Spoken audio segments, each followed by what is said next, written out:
Chapter 1963. Visiting the Earth Spirit Sect. 1. The Empyrean demon cult's sudden retreat had greatly confused the god kings who stood on the wall. After half a month of preparation, they were all ready for battle. They had made up their minds to fight a prolonged battle against the Empyrean demon cult. However, just when the agreed ceasefire was about to end, and they were about to continue their war, the Empyrean demon cult that had the upper hand was suddenly retreating. This surprising move had bewildered the god kings on the walls. They had no idea why this was happening. Even the divine king revealed doubt and confusion as he stared at the armies that had already retreated into the distance. They've retreated? The Empyrean demon cult is just going to retreat like this? Surely there isn't some scheme involved, right? A god king said from the walls as he watched everything unfold with quite some disbelief. I know how the Empyrean demon cult acts extremely well. With the support of the Great Elder, the Empyrean demon cult can rampage as they wish on the cloud plane. They can destroy whatever they want. It's exactly because of the Great Elder behind them that the powerful organizations on the cloud plane dare not to lay their hands on the Empyrean demon cult. As a result, the Empyrean demon cult has created several storms of blood in the past several tens of thousand years, committing atrocities of massacres. In particular, the invasion this time could be regarded as unprecedented. Not only were all 9 armies mobilized, but they even attacked 3 regions at the same time, and even their vice leaders set out. This is extremely rare. They would never retreat so easily unless their goals were fulfilled, said a sagely old man with a duster. That's right. The retreat of the Empyrean demon cult will definitely be more complicated than it seems. We can't become careless, said another god king. The god kings on the walls all stated their thoughts and guesses. However, none of them believed the Empyrean demon cult was truly retreating. Even the divine king thought of it like that. This was because the Empyrean demon cult was used to using force.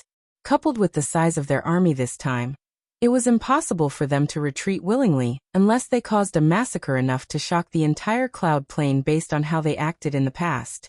Among them, only Jianqin, Shenjian, and Sacred Feather knew that the retreat of the Empyrean demon cult was not for some ulterior motives or schemes. They were really retreating. However, Jianqin also had no idea how long the 9 armies would remain inactive. He understood the secret behind why the Empyrean demon cult had been declaring wars everywhere from his trip to the headquarters. Now that the 9 blood beads and soul beads that the Empyrean demon cult had spent who knows how long on had been stolen, there were only 2 possible actions they could take next. First, they could give up on the wars and devote themselves to finding the blood and soul beads. Secondly, they could continue waging wars and condense the beads again. I hope Uncle Xiao can reach the central region safely. It's just a pity that I don't have enough 5-colored divine crystals on me. Otherwise, I would have gotten Uncle Xiao to directly leave the cloud plane and go somewhere else. It would be even safer with that, thought Jianqin. He could only pray for Uncle Xiao right now, as he was unable to offer any other support. Just as everyone was discussing the withdrawal of the Empyrean demon cult, they received a shocking piece of news. The Empyrean demon cult had sent groups of people to the surrounding divine kingdoms to engage in wanton massacres, leading to an endless slaughter once again. It filled many cities and provincial cities with blood, and no one was spared wherever they passed by. Even a few royal capitals of divine kingdoms had suffered this fate. With all the people there completely massacred by the Empyrean demon cult. The god kings who guarded the divine kingdoms were slain by several protectors from the Empyrean demon cult as well. In the end, 3 divine kingdoms that neighbored the divine kingdom of Pingtian were destroyed. The other divine kingdoms suffered losses of varying degrees as well. The god kings who stood on the walls fumed when they received the news. The divine king sighed gently. There was some helplessness on his face. He said nothing. The light in Jianqin's eyes flickered. He analyzed to himself. In terms of time, the Empyrean demon cult moved exactly when Fairy Haoyu infiltrated the headquarters.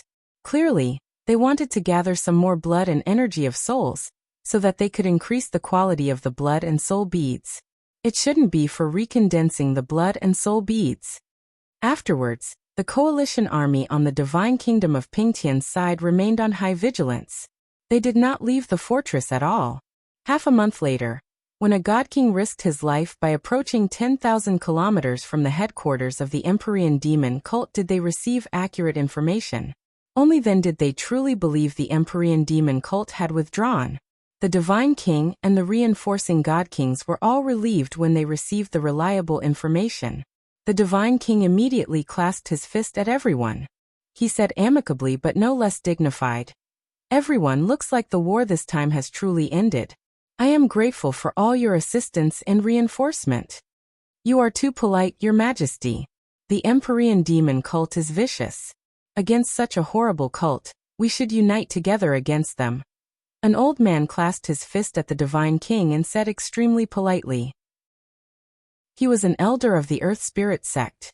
Of course, he was not one of the 3 elders who had come to the Divine Kingdom initially. Instead, he belonged to the second wave of reinforcements. Then the elder looked at Jianchen, and he said apologetically, "Brother Jianchen, I hope you don't take offense from what those disappointing disciples of our Earth Spirit Sect did to you." The old man sighed gently after reaching this point. "It's just a pity that many of our disciples have fallen on the battlefield, or our Earth Spirit Sect will definitely punish them severely, so that we can provide an explanation to Brother Jianchen." All the God Kings who stood on the walls looked at Jianchen and the elder from the Earth Spirit Sect. They had heard about Jianchen's grievance with the Earth Spirit Sect. If Jianchen was a supreme overgod who could barely manage to make it onto the overgod's plaque, there would be no need for the Earth Spirit Sect to worry too much even if they had to take him seriously with their strength. However, he was a supreme overgod with shocking strength, someone who could challenge the person who ranked first on the overgod's plaque. That changed the situation completely because an overgod like that could fend off God Kings. And if they broke through to God King, they would be able to make it onto the God King's throne.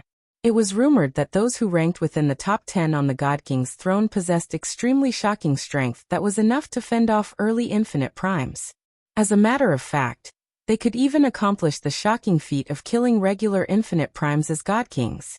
Moreover, it was revealed that a primordial realm expert was supporting Jianchen through the matters with Yaxilian. The Earth Spirit Sect was naturally reluctant to offend someone like that.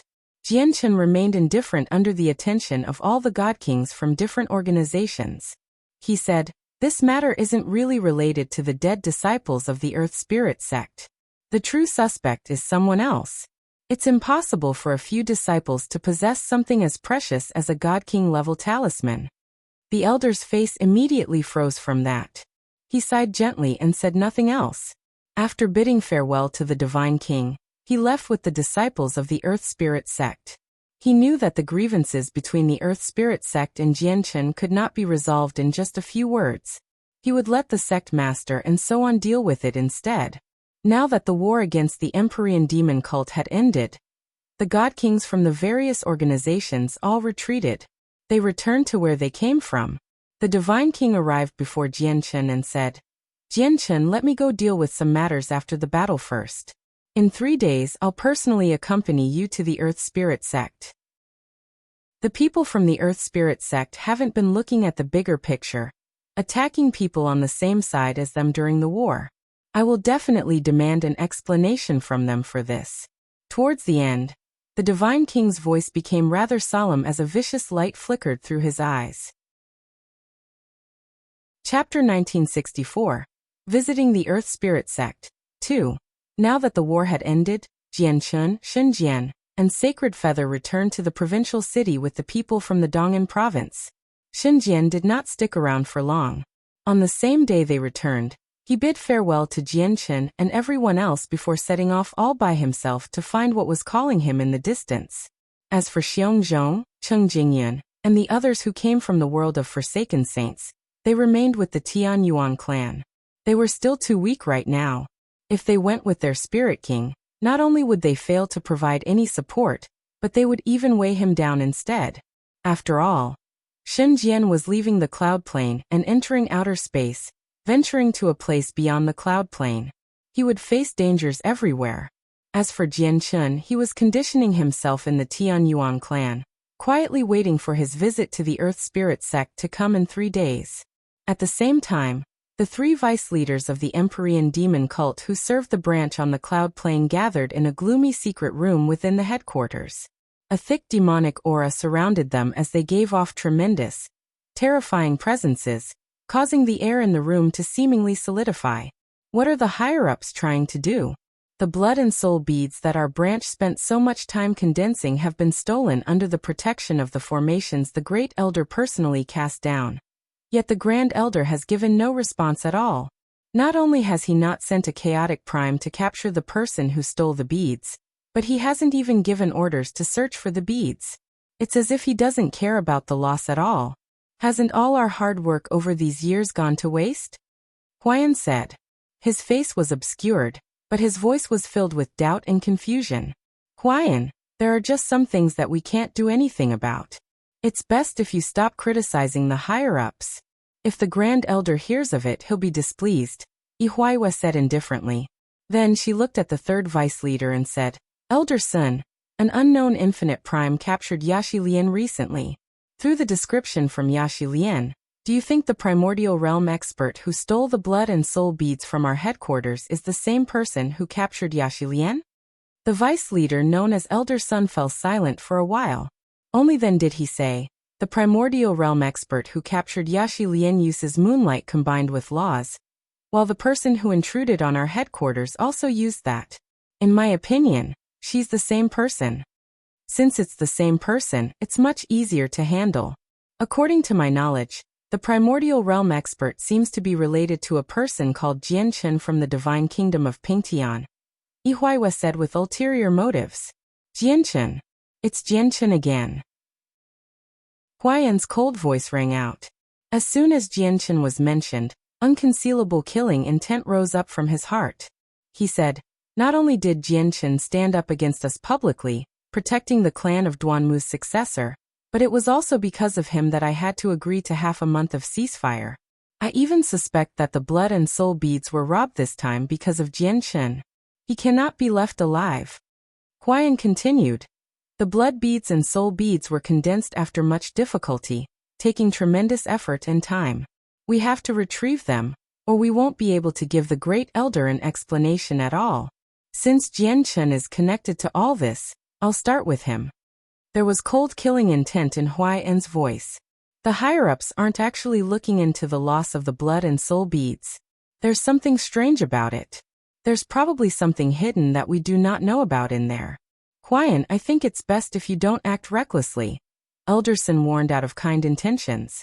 The loss of the blood and soul beads had filled him and Yihuaiwa with regret as well, as every single one of those 18 tiny beads was condensed from their efforts. Every single one of the beads had cost them great efforts. Even though they knew the Great Elder needed the beads and they would not obtain a single one once they were completely condensed, it still represented their contribution and hard work.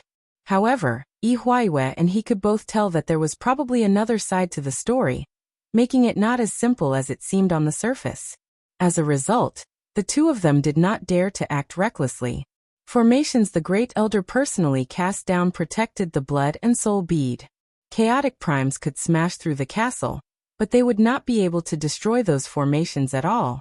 Yet, the beads had all been lost while the formations remained intact. They were unsure if this was the purposeful arrangements of the higher-ups, or in other words, there was a scheme they did not know hidden in there. The light in Huayan's eyes flickered.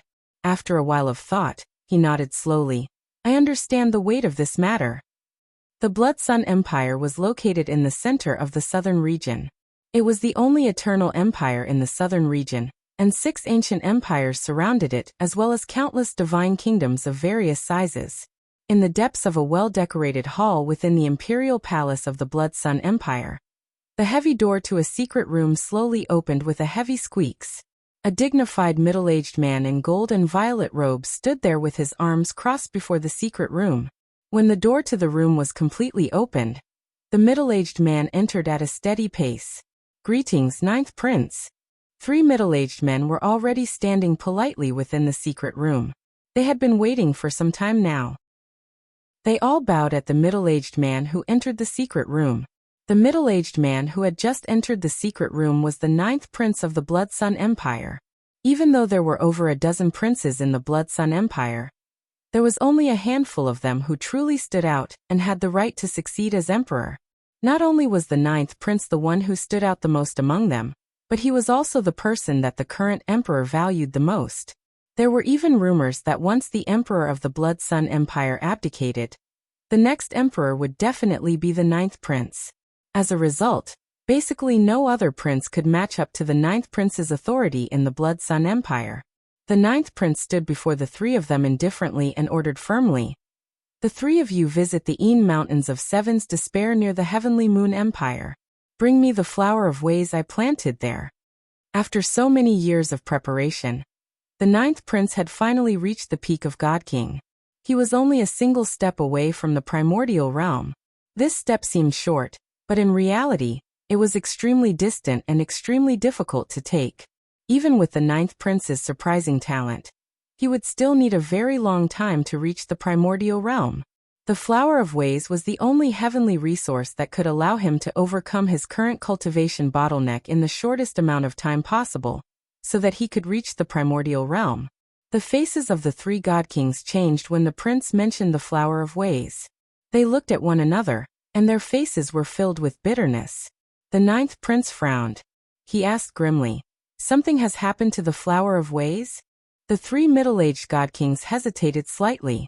Finally, one of them gathered the courage to say, "Ninth prince, the Flower of Ways has been taken by a primordial realm expert." The ninth prince's eyes immediately emitted two shocking beams of light when he heard that. A tremendous presence radiated from his body like a flood. It was extremely terrifying.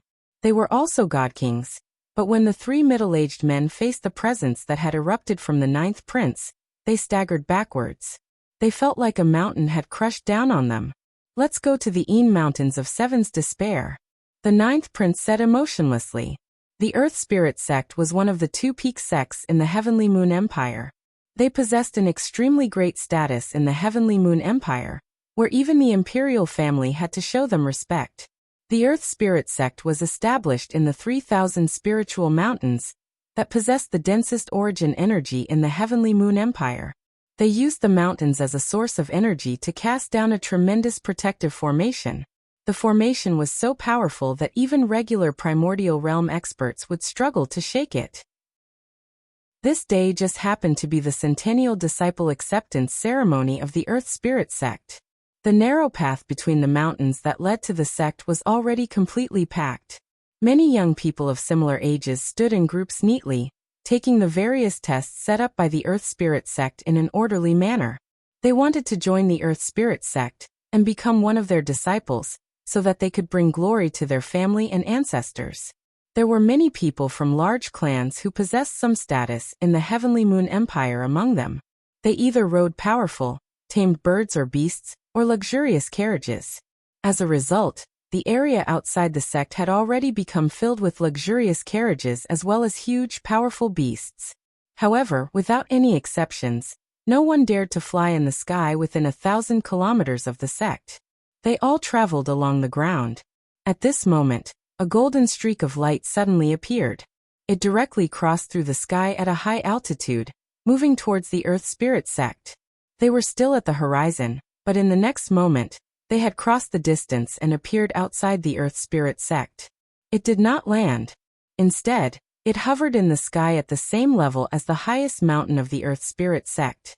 At a closer glance, the golden carriage was pulled by 9 exotic beasts. Each beast was very powerful, possessing the cultivation level of over-god. Who is the one in the carriage? He's behaving in such an imposing manner, still floating in the sky after arriving before the Earth Spirit Sect. That altitude is the same as the highest peak of the Earth Spirit Sect. What a bold person. Doesn't he know that these actions are no different to challenging the Earth Spirit Sect? The only people bold enough to do something like this either don't know the rules of the Earth Spirit Sect, or are extremely impressive experts. However, even the Emperor of the Heavenly Moon Empire, and elders of the Taoist sect of Calm Clouds would not dare to fly that high. That's the same height as the mountain occupied by the ancestor of the Earth Spirit Sect. For a moment, everyone outside the sect stared at the golden carriage as they discussed among themselves. The elder who was responsible for the acceptance ceremony did not go up to stop the carriage when he saw it. Instead, his eyes narrowed, and he immediately grew stern. He had already recognized the carriage. The owner of the carriage did indeed possess the right to act that way now. At this moment, the formation around the Earth Spirit Sect shook. It completely opened. This would only happen when the Earth Spirit Sect had to receive people with great statuses. So it's the Pingtian Divine King. Our humble abode is honored to have the Divine King. Please come in. A peal of laughter rang out. The current sect master flew out with over a dozen elders from the sect. They were all enthusiastic. If it were before the Divine King had reached the primordial realm, the Earth Spirit Sect would have never welcomed him with such a great crowd of people. However, ever since he had broken through, his status had changed greatly. There were no organizations within an ancient empire that would want to offend an expert like that for no good reason. Chapter 1965. Visiting the Earth Spirit Sect 3. What? The person in the carriage is actually the Divine King of the Divine Kingdom of Pingtian? It's said that he has reached the primordial realm now, and is currently in infinite prime. He's on the same level as the ancestor of the Earth Spirit Sect. So it's the Divine King of the Divine Kingdom of Pingtian. That's what I was saying. Just who else would be bold enough to not only fly in the territory of the Earth Spirit Sect, but also maintain an altitude equal to the highest peak? Oh my God! Is there really a primordial realm expert inside that golden carriage in the sky? That's a figure of legends. Many people don't get to see a single one in their entire lives. Naturally, the countless young people who had come to join the Earth Spirit Sect and the seniors who accompanied them heard the sect master's voice loud and clear. It immediately led to a noisy clamor. In the next moment, the countless gazes that laid on the golden carriage shone. They were filled with excitement, envy, respect, and admiration. The primordial realm was a legendary level of cultivation to many of them. With their status, they did not even possess the right to see an expert like that. The Divine King's carriage made its way through the entrance of the Earth Spirit Sect slowly under the warm welcome personally led by the sect master with the elders. They disappeared from view. In the center of the mountain range was a huge peak. Someone with great strength had forcefully cleaved it into an open square. The Divine King's golden carriage slowly came to a stop there. As the carriage opened, the white-robed Jianchen and the dragon-robed Divine King emerged. The sect master was a scholarly middle-aged man. Currently, he smiled from ear to ear, and just when he wanted to talk, the horizon became extraordinarily bright. It was as if a huge sun hung at the entrance of the sect, causing it to become 2 or 3 times brighter compared to elsewhere. Jianchen sensed something. He looked over and saw a ruddy old man shining brilliantly like a sun, making his way over through the air from afar. The light he gave off was so bright that it directly suppressed the sun's light, making it pale in comparison. Jianchen's eyes suddenly narrowed the moment he saw the old man. The old man was only shining and gave off no presence, so he seemed ordinary. However, Jianchen was able to tell with a single glance that the old man had surpassed God King and reached the primordial realm. The sect master and the many elders sensed the old man's arrival. Respect immediately filled all their faces, and they bowed at the old man. Greetings, ancestor. The ancestor moved extremely quickly. In just a single step, he traversed the distance and appeared before Jianchen and the Divine King. He glanced past Jianchen indifferently before directly looking at the Divine King. However, his indifferent glance made Jianchen's heart beat heavily. At that moment, he felt like he was suffocating, and he had even lost control of his body for a split second. The primordial realm is indeed powerful. I really am like an ant before an expert like this, thought Jianchen. He had seen quite a few primordial realm experts before. Aside from the Divine King and Huayan, he had seen many infinite primes in his trip to the northern region. He had even seen a chaotic prime that possessed even more terrifying strength. However, those primordial realm experts never released their presences purposefully, so Jianchen did not experience anything particularly memorable. However, the ancestor of the Earth Spirit Sect had shown off the might of the primordial realm at first glance. Even though it was just a split second, Jianchen had truly felt how powerful the primordial realm was. Pingtian, congratulations on reaching this cultivation level. I believe that before long, a 7th ancient empire will appear in our southern region. The ancestor clasped his fist at the Divine King before inviting him into the main hall. Everyone sat down within the main hall. The ancestor and the Divine King sat at similar levels. Sang 2, let's cut to the chase. You should know why I've come here today. The Divine King directly approached the main reason behind his visit as soon as he sat down. The ancestor of the Earth Spirit Sect remained silent. Your Majesty, what happened on the battlefield was indeed our disciple's fault. Our Earth Spirit Sect is willing to compensate Brother Jianchen for the injuries he suffered on the battlefield. Moreover, the protector who dealt the sneak attack to Brother Jianchen with the talisman has already been expelled from our Earth Spirit Sect. From today onwards, she is no longer our disciple. May I ask if Brother Jianchen and Your Majesty is satisfied with this? The sect master said. The Divine King looked at Jianchen, clearly asking for his thoughts. Jianchen's lips curled into a cold smile. He said, how can something as precious as a God King level talisman end up in the hands of an overgod? Especially an overgod who's not particularly powerful? As a result, the true suspect behind all this is not the protector. Instead, she was ordered to do so by your elders. The sect master became stern. He asked solemnly, Brother Jianchen, may I ask if you have any evidence that points to the elders of our Earth Spirit Sect as the suspect? If you're drawing a conclusion from a single God King level talisman all by yourself, isn't that a little too rash? Rash? I don't feel that it's rash at all. Instead, I think Jianchen's words are reasonable, the Divine King said firmly. The sect master's face became unsettled. Once this matter involved people at the level of elders, it would be rather difficult to resolve. Their Earth Spirit Sect could give up on a few overgod protectors, but God Kings were the pillars of support of the Earth Spirit Sect. Losing even just one of them would affect the strength of the Earth Spirit Sect. The elders seated in the hall all became stern. Bring me Muku. The ancestor said all of a sudden, but his face remained indifferent. Muku was an elder of the Earth Spirit Sect as well as the master of the 7 protectors who had created a mess in the Dong'an province. The sect master's face immediately changed. After hesitating slightly, he still sent people to summon Elder Mu in the end. Very soon, Elder Mu entered the hall. He bowed at the ancestor and stood there with a sunken face. Jianchen, the suspect you speak of, who is the master of those protectors, is right here. Do you plan on doing it yourself, or do you want Ping Tian to do it for you? The ancestor of the Earth Spirit Sect said indifferently. Ancestor, we still haven't completely investigated. The sect master said with some urgency. He was a God King elder, so he could not be handed over just like that. However, before he could finish speaking, the ancestor of the Earth Spirit Sect had raised his hand to shut him up. He stared at Jianchen deeply. If that's the case, I'll take him back with me, said the Divine King.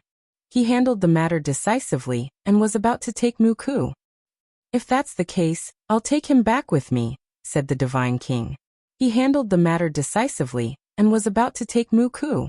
However, just when the Divine King was about to make his move, the ancestor of the Earth Spirit Sect said suddenly, Ping Tian, don't you feel like you're lowering yourself too much by moving against a God King as a primordial realm expert? The Divine King frowned at that. He said indifferently, Sang Tu, what are you trying to say? Do you want Jianchen to fight a God King as an overgod? It's rumored that although Jianchen has not attempted the overgod's plaque, he already possesses the strength to challenge the person who ranks first. Moreover, he defeated a God King lately. As a result, having Jianchen fight Muku is relatively fair, the ancestor said indifferently. He looked at the Divine King and continued. Although Muku is a God King, he's only an early God King and not a supreme God King either. As a result, if you take action, Ping Tian, you'll be lowering yourself. Muku. The ancestor looked at Muku. His face was dignified to the point where he could not be denied. Ancestor. Elder Mu bowed politely.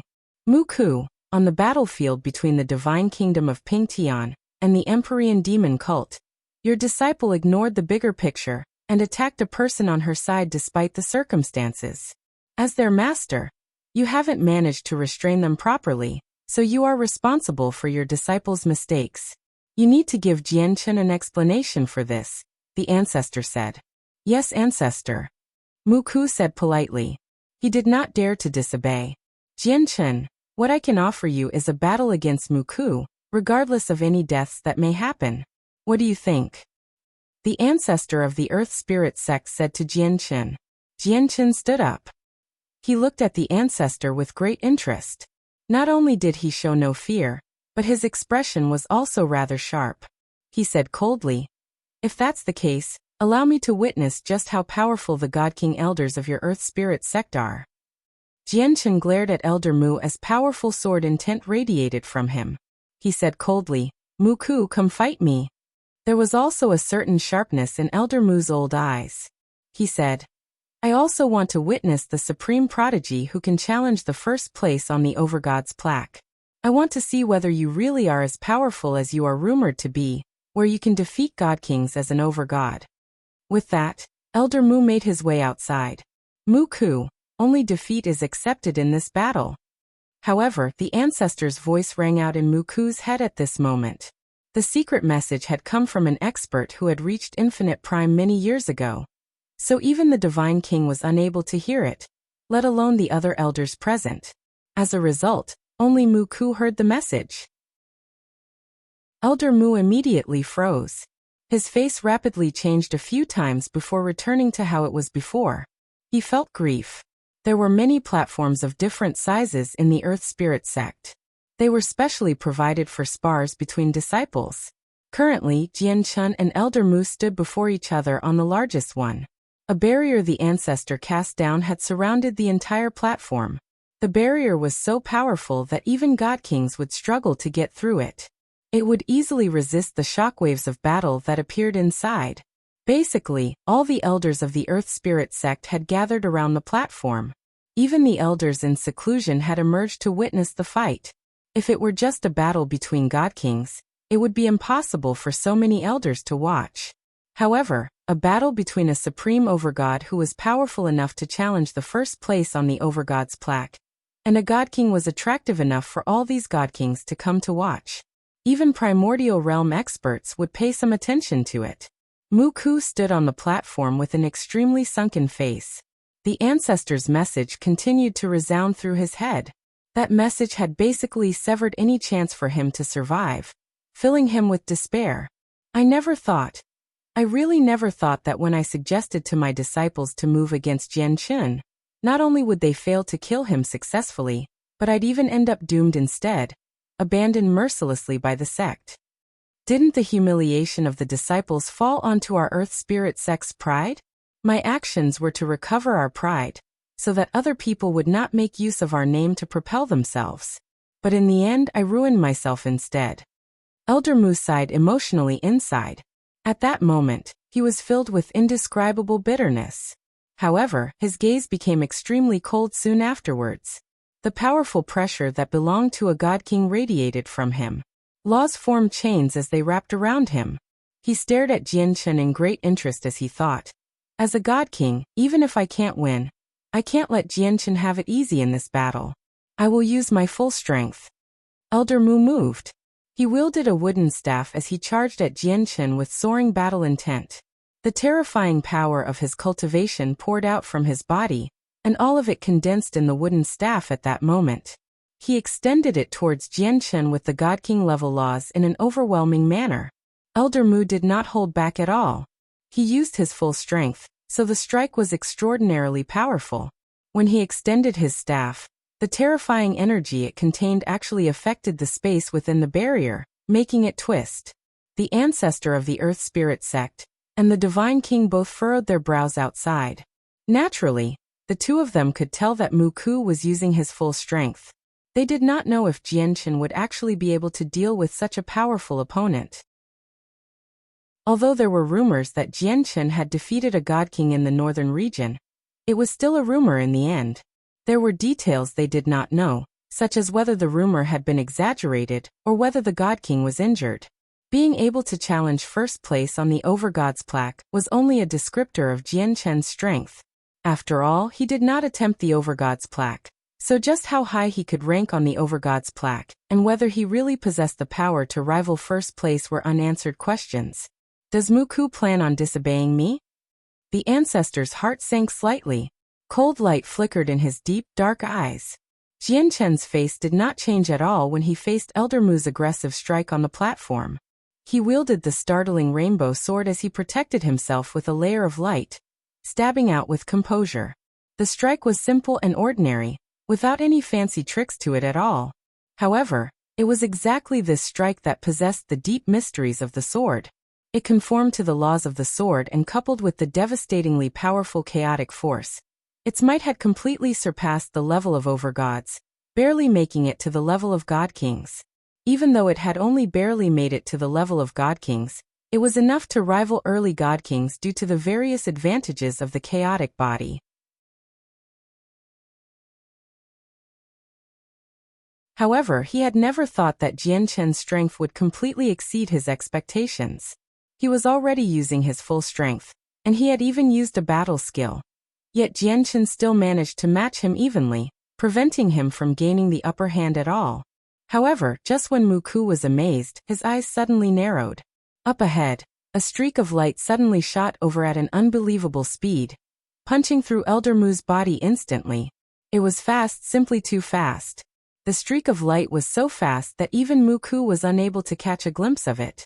He only managed to find it with the senses of his soul, but it was impossible for him to react due to how close and fast the streak of light was.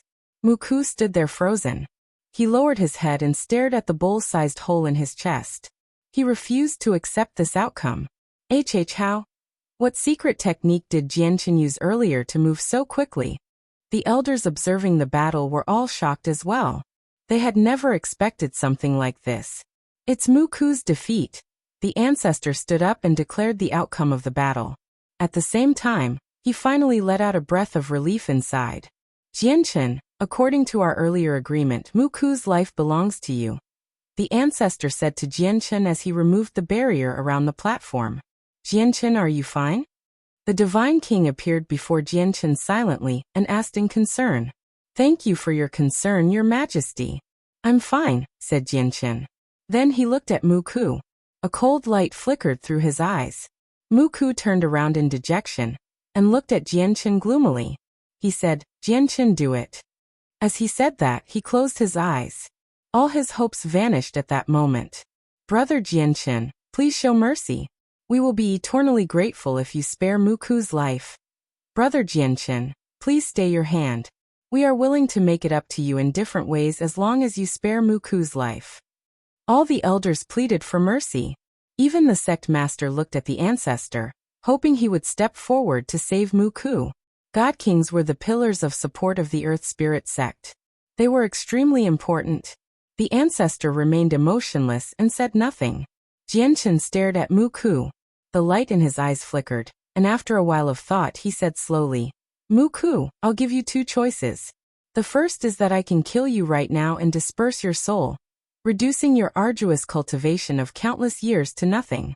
The second is that you will immediately swear to protect my Tian Yuan clan for 10,000 years. You will recover your freedom after those 10 millennia. Jian Chen's surprising suggestion stunned everyone present. Even the Divine King was extremely surprised. Jian Chen's surprising suggestion stunned everyone present. Even the Divine King was extremely surprised.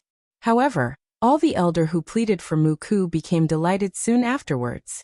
To them, protecting the Tian Yuan clan for 10,000 years was nothing compared to Mu Ku's life. Every single God King had lived for a very long time. Who knew how many millennia they had lived for? As a result, 10 millennia was just too short in their eyes. The sect master finally let out a sigh of relief inside as well. Even though he felt like it was an extremely disgraceful and humiliating matter for a God King to guard an overgod's clan for 10,000 years, the disgrace and humiliation was nothing compared to Mu Ku's life. Moreover, this overgod was no ordinary overgod. Rather, it was one that possessed extraordinary strength and could truly challenge the person ranked first on the overgod's plaque. Once an overgod like that became a God King, they would definitely be able to make it onto the God King's throne. They might even be able to challenge primordial realm experts as God Kings. Guarding the clan of a supreme overgod like this for 10,000 years was not necessarily embarrassing. Elder Mu, stop hesitating. Agree to it. Many of the God Kings, including the Sect Master, urged Muku secretly. On the platform, Muku stood there with a pale face. He was gloomy as he stared at Jianchen in a gloomy daze. Naturally, he had heard the many messages from his fellow elders, but getting him, a mighty God King, to guard someone else's clan for 10,000 years was something extremely difficult to accept. Elder Mu stood on the platform and thought for a very long time. He was in a serious dilemma. In the end, he slowly turned his head and looked at the ancestor of the Earth Spirit Sect. The ancestor of the Earth Spirit Sect stood in the distance calmly. He showed no particular emotion at all. In the end, Elder Mu looked at Jianchen again. With mixed feelings, he looked at this person who was only an overgod, yet possessed battle prowess so great that even he could not rival. He sighed helplessly inside before saying with some sorrow, "I'll guard your clan for 10,000 years." This short sentence had taken a lot of energy for Muku to say. He seemed to have withered after saying that as if he had lost his soul. He was completely dejected. Since the grievance has been resolved, it's time for us to go. Sang 2, we can catch up some other time. The Divine King said to the ancestor of the Earth Spirit Sect. The ancestor of the Earth Spirit Sect clasped his fist at the Divine King. After a simple conversation, he bid farewell to the Divine King. Afterwards, the Divine King and Jianchen climbed back onto the carriage and shot off under the gazes of the many elders and disciples. Elder Mu did not leave with them. He would be settling down in the Tian Yuan clan after he departed, and he would guard the clan for 10,000 years. As a result, there were matters he had to take care of before he left. "Muku, come and see me," the ancestor said to Muku before drifting off. On the highest peak within the mountain ranges of the Earth Spirit Sect, origin energy had formed a mist that curled around the mountain top, obscuring it, making it seem like it reached into the clouds. This mountain peak was the symbol of the essence of the Earth Spirit Sect, as well as the very backbone that supported the prosperous sect. It was where the ancestor of the Earth Spirit Sect cultivated. At this moment, the ancestor of the Earth Spirit Sect stood by a cliff on the top of the mountain. He gazed into the distance deeply as the wind there whistled, buffeting his long, silver hair and clothes. Behind him stood the current sect master, and a dispirited Muku. "Muku, do you know what I wanted you to be defeated?" The ancestor said calmly with his back towards Muku. However, the calm voice was filled with some helplessness. "I did not know originally, but I understood afterwards. It's because the primordial realm expert behind Jianchen is very powerful," said Muku. "Ancestor, do you know the identity of the primordial realm expert behind Jianchen?" the sect master asked. The ancestor of the Earth Spirit Sect let out a long sigh. "I don't know who the primordial realm expert behind Jianchen is, but she's not someone our Earth Spirit Sect can afford to offend. She's so powerful that she only needs a simple gesture to destroy our Earth Spirit Sect." As he said that, the ancestor could not help but think about what had happened 3 days ago. Back then, when he was cultivating in his secret room, a beautiful woman in white clothes had appeared before him silently. If it were not for the fact that the woman had purposefully let out her presence and alarmed him, he probably would not have known that an outsider had intruded on the secret room he had covered with formations even if he died. Although the woman did not touch him, the presence she gave off was so powerful that the ancestor was still able to recall it like it was new. He would never forget that presence. Before it, he could not even resist, as if he stood before a chaotic prime. He felt as insignificant as an ant. He did not doubt at all that the woman possessed the terrifying strength to obliterate the Earth Spirit Sect with a simple gesture. His Earth Spirit Sect could never afford to offend such a powerful expert. Both Elder Mu and the current sect master were shocked when they heard the ancestor's words. They had all heard that there was a primordial realm expert behind Jianchen, but they never thought that she possessed strength that was so terrifying that even their ancestor would be so frightened. "Do you understand now?" A sliver of bitterness appeared on the ancestor's face. He said helplessly, "We can't offend the person behind Jianchen, but we still have to keep our pride. If we directly give in, it'll damage our name if news of the matter makes it out. This was why I wanted you to lose to Jianchen in the battle before everyone. That way, not only would Jianchen get the explanation he deserves, but the expert behind him would also not be offended, and we would be able to keep our pride." Although it's not a very glorious matter for a god king to lose to an overgod, Jianchen has already defeated a god king in the northern region. He already possesses the strength to challenge first place on the overgod's plaque. Losing to a supreme overgod like that is nothing disgraceful. Muku, go tidy your things. Once you're ready, set off and protect the Tianyuan clan for 10,000 years. Yes, ancestor, Muku said politely.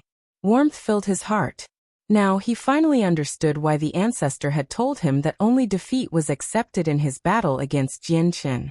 As it turned out, an expert who could easily destroy the entire Earth Spirit sect backed up Jianchen. No wonder the ancestor had made a decision like that. After the sect master and Muku departed, the ancestor stood on the edge of the cliff and thought for a while. Afterwards, a fragment of jade immediately appeared in his hand with a single movement. He used the power of his soul to engrave information onto the jade fragment. A while later, he suddenly looked into the distance and waved his hand, tossing out the jade fragment. Immediately, the jade fragment turned into a streak of white light, shooting off with unbelievable speed. It instantly disappeared. Several middle-aged men appeared silently within the miasma-shrouded depths of the Een Mountains of Seven's despair. They hovered in the air as they stared down with sunken faces. The mountains below them had already collapsed. There was rubble everywhere, and it was a mess. In the loose rubble, there were several huge figures that could be clearly seen laying on the ground. Even though they were already dead, quite a powerful pressure still leaked out from their bodies. Every single one of them was a late god king before they died. Who did this? Who has stolen my flower of ways? A middle-aged man in violet and golden robes at the very front currently stared downwards coldly as he said through gritted teeth. This middle-aged man was the 9th prince of the Blood Sun Empire. 9th prince, I've already sent people to investigate, but this relates to a primordial realm expert after all. It'll take some time to find out some things. However, I believe some leads will be found very soon. A god king said carefully from behind the 9th prince. Speed up the investigation. I want to learn about this primordia realm expert in the shortest amount of time possible. So what if you're a primordial realm expert? You've taken my flower of ways. The 9th prince's gaze was cold. He had already reached peak god king, and was only a step away from the primordial realm. Originally, he would have been able to take this step easily with the flower of ways, and he would not have to waste so much time for it. However, now that the flower of ways had been taken away, it would take him much longer to reach the primordial realm. At this moment, a white piece of jade shot through the air, directly arriving before the 9th prince. The 9th prince stared at the piece of jade calmly and slowly grabbed it. He said, "This probably came from a primordial realm expert. It seems like it's from the primordial realm experts of the Heavenly Moon Empire. Looking at its direction, it should be from the one in the Earth Spirit Sect. 9th Prince, the ancestor of the Earth Spirit Sect, has sent us a jade slip. Does he know something?" One of the people behind the 9th Prince asked. "Let's hope so," the 9th Prince said coldly before extending the senses of his soul into the jade slip. Very soon, he looked through all of its contents, and a gleam of cold light flickered through his eyes. He crushed the jade slip and said emotionlessly, "Let's go to the Dong'an province of the divine kingdom of Pingtian." Jianchen directly returned to the Tianyuan clan. As soon as he returned, he could clearly sense that the atmosphere of the clan seemed to have become. It was especially energetic, filled with great joy. "Patriarch, you've finally returned. Shiyu has broken through and become an over-god." Mo Ling saw Jianchen in the distance and immediately ran over in high spirits. The Tianyuan clan gaining another over-god was definitely something worthy of celebration. This was because in the current divine kingdom of Pingtian, over-gods were supreme rulers of provinces. Shiyu. As soon as Shiyu was mentioned, Jianchen could not help but think back to the embroidered box he had given to Princess Tian during the time he had spent in the northern region. It has already been so long, yet there's still no news. I wonder whether my guess is wrong or the princess still hasn't given the box to the Shi Emperor or the Empress, Jianchen thought. Shiyu, congratulations on successfully becoming an over-god. In the future, you will also be a famed expert of the divine kingdom of Pingtian. Jianchen congratulated Shiyu sincerely with a happy smile when he saw her. Shiyu, congratulations on successfully becoming an overgod. In the future, you will also be a famed expert of the divine kingdom of Pingtian. Jianchen congratulated Shiyu sincerely with a happy smile when he saw her. There was not a lot of overgods in the divine kingdom of Pingtian. Coupled with the fact that a few had died during the battle against the Empyrean demon cult, there were even fewer overgods now. Now that Shiyu had successfully become an overgod in these circumstances, her status would be extremely great in the divine kingdom of Pingtian. Shiyu wore a luxurious white dress, while her black, glossy hair had been specially styled into a bun at the back of her head. As a result, she completely lacked the heroic spirit from before. Instead, she seemed more like the treasured daughter of a large clan. I could only become an overgod so quickly because of the patriarch's nurturing. Shiyu bowed slightly. She spoke softly, where her voice was extremely pleasant. The light in her eyes shone as she looked straight at Jianchen. Shiyu's talent was indeed very great. With the talent she had displayed right now, there was completely no need for her to take as long as she did to become an overgod. She could have accomplished it sooner. However, unfortunately, the Mo clan was just too weak. They were only a clan with a god, so they did not have that many resources to raise a prodigy like Shiyu. As a result, Shiyu only became a deity after 2,000 years of cultivation in the Mo clan. Only after meeting Jianchen did she receive full support in nurturing, gaining both large amounts of divine crystals and guidance in comprehending the laws of the sword. Her strength had skyrocketed after that, so she went from the deity before to an overgod now in such a short amount of time. Shiyu's talent is no less than the prodigies of large clans. Jianchen could not help but be amazed as well. He had met quite a few prodigies from those ancient empires in the past few days, so he possessed some understanding towards them. Now that he compared Shiyu to those so-called prodigies, he found that Shiyu was actually far more impressive than them. Jianchen looked at Shiyu with some mixed feelings. He said, Shiyu, staying at the Tian Yuan clan is basically wasting away your talent. The current Tian Yuan clan can no longer provide for you such that you can grow faster. Staying here will only waste your potential. Only those peak sects in eternal empires can allow you to climb higher and further. Are you chasing me away? Shiyu looked at Jianchen as her face became slightly gloomy and depressed. Jianchen shook his head and sighed gently. I don't intend to chase you away. I'm just thinking for you. I hope you are able to go as far as you can on the path of cultivation, or even reach the apex of the saint's world. The patriarch of the Mo clan from before, Mo Xingfeng, looked at Shiyu and sighed inside. He said, the patriarch is right. Consider the patriarch's suggestion to join those larger sections. Mo Xingfeng had basically watched Shiyu grow up. There was no other person who understood Shiyu better than him. He felt very helpless about this. He truly wished from the bottom of his heart that Shiyu could leave the Tian Yuan clan temporarily and join those powerful sections. It would be better for her like that. No, don't let Sister Shiyu go. Sister Shiyu, don't leave me, okay? I really don't want to separate from you. At this moment, Mo Yin also ran over. She clung onto Shiyu's arm tightly as she spoke with much unwillingness to part with her. Afterwards, she waved her little fist at Jianchen angrily and said fiercely, Patriarch Jianchen, you can't let Sister Shiyu go, or I'll never forgive you. Jianchen smiled and looked at Mo Yin rather helplessly. Although Mo Yin was older than him, he had begun to treat her as his little sister long ago. He wanted to protect Mo Yin from the bottom of his heart. However, once Jianchen thought about Mo Yan's cultivation, he felt pained. This girl disliked cultivation very much, and she would put up an attitude as soon as it was mentioned. As a result, she basically made no progress across the years, remaining at sainthood. Thank you for your concern, Patriarch, but I have no interest in joining those large sections.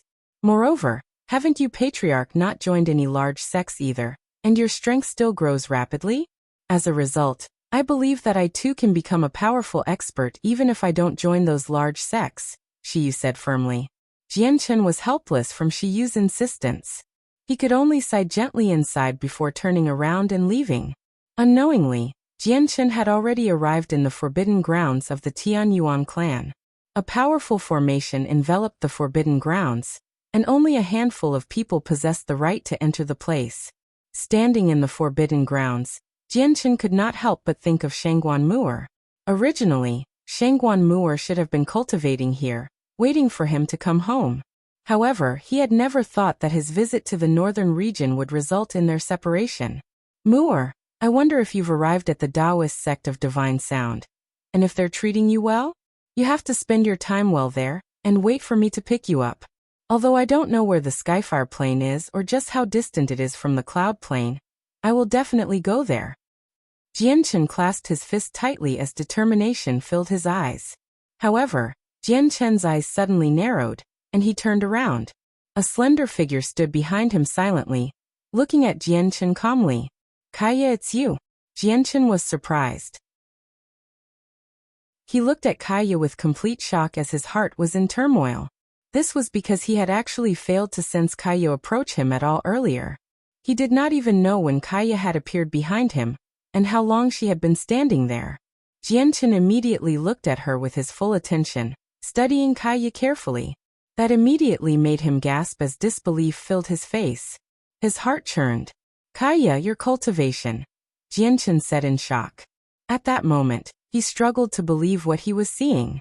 He discovered that Kaya's strength had actually risen to late overgod in such a short amount of time. Jianchen felt like he was dreaming.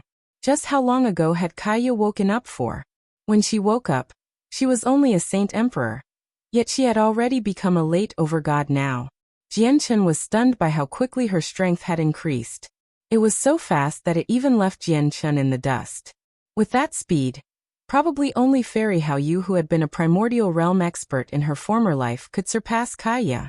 Jianchen, thank you for the monster core and all those divine crystals. It's exactly because of them that my cultivation has managed to grow so rapidly, Kaya said to Jianchen.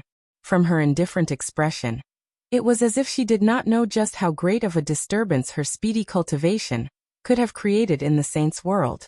Cultivation can be increased by absorbing a large number of divine crystals. But the comprehension of the laws of the world, Jianchen hesitated. Kaya had surprised him far too much. A sliver of confusion appeared in Kaya's eyes. She said, I don't know why either. My comprehension of the laws of the world seems to be especially easy, where I can grasp the laws without any effort. I've already grasped 3 laws now, and it seems like I can absorb the energy of divine crystals thousands of times faster than others. As she said that, Kaya immediately used the power of laws with a thought. Immediately, 3 different types of laws condensed. Jianchen was stunned when he saw the laws revolve around Kaya. He murmured, the laws of destruction, the laws of fire, and the last one seems to be the laws of creation. To Jianchen's great surprise, Kaya's 3 laws had all reached late overgod. Jianchen looked at Kaya with extremely mixed feelings. The shock that Kaya had brought was just far too great. Many of them could not be comprehended with logic. Her strength had increased so quickly that it was unbelievable. Her cultivation speed and ease of comprehending laws even made Jianchen suspect that Kaya was the reincarnation of some supreme expert. This was because, according to his understanding, only a primordial realm expert like Fairy Haoyu, who retained all her memories, could increase their strength so quickly. Kaya, your cultivation has been smooth sailing. It could even be called without any effort, with no exaggeration. You haven't come across any bottlenecks at all. However, I must advise you to not cultivate too quickly, or your foundations will weaken. Jianchen looked at Kaya and said sternly. Kaya was not Fairy Haoyu after all. Jianchen felt slightly worried about how quickly she had been cultivating. He was worried that Kaya would suffer from extreme side effects from cultivating so quickly, which would affect her future. She might even be doomed in the end. Yeah, I understand that as well. As a result, I don't plan on cultivating for the next period of time. Instead, I'll devote myself to consolidating my cultivation, just in case it really does lead to any side effects, Kaya agreed. After hesitating slightly, she stared at Jianchen with brimming interest and said rather energetically, Jianchen, although I'm a late overgod now, I only possess the strength. I haven't fought anyone before, so I don't know how powerful I actually am. Why don't we spar so that I can try my current battle prowess? Fair enough. The Saint's world is no different from the Tianyuan continent. You never had much battle experience on the Tianyuan continent. Now that you've come to the Saint's world, there's even more reason for you to gain some proper experience.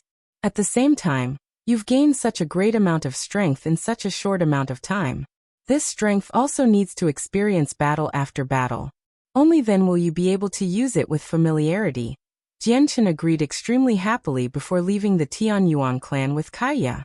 As Kaya was already a late overgod, the shockwaves of the battle between the two of them would definitely be far more than the provincial city could endure. As a result, Jianchen chose to spar far away from the city. He selected a remote mountain range. Jianchen hovered above the mountains and looked at Kaya calmly. Kaya, go ahead. Jianchen, be careful, Kaya said sternly. With that, her presence changed suddenly.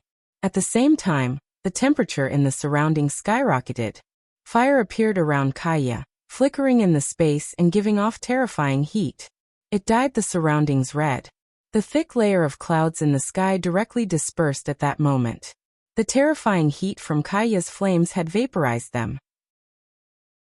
Jianchen could not help but become rather stern as he stared at the laws of fire that filled Kaya's surroundings.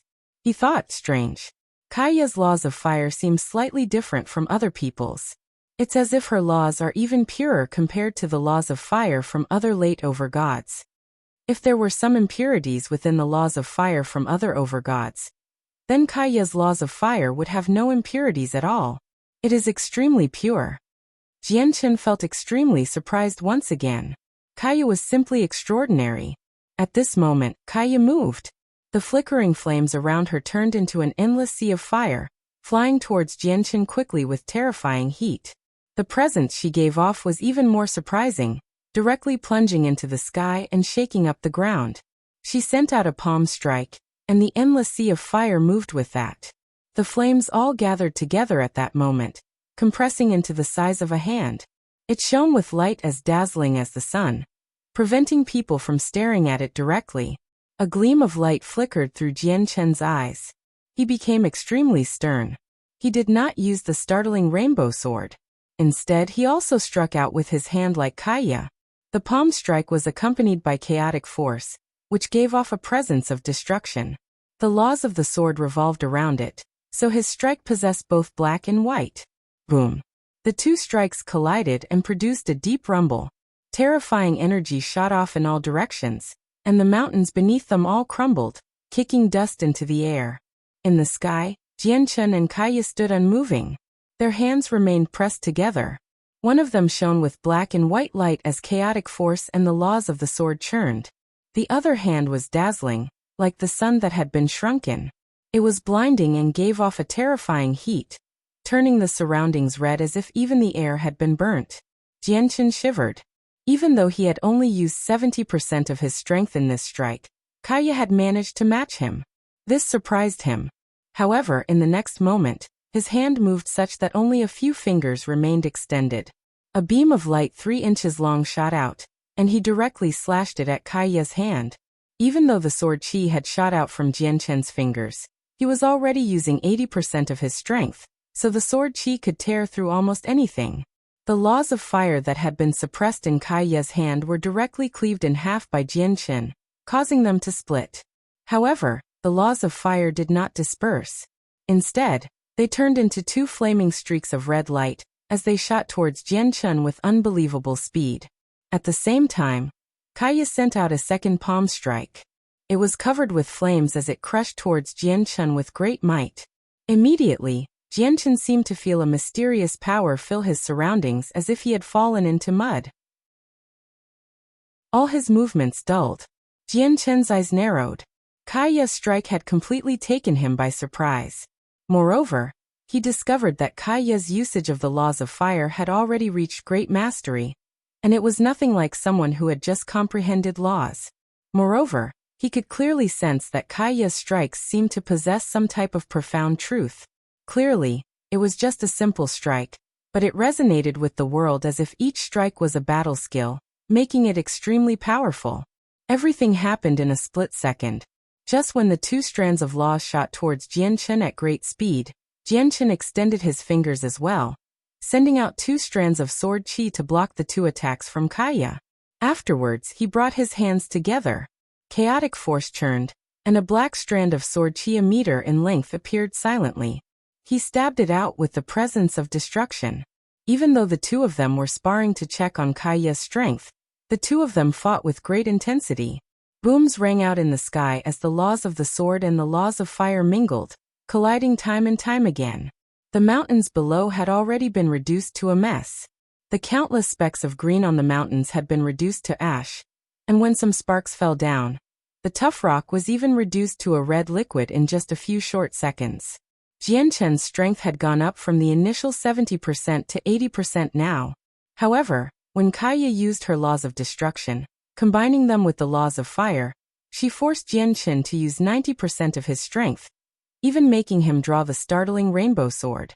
Kaya's battle prowess had already surpassed the limits of late over God when she used the laws of destruction.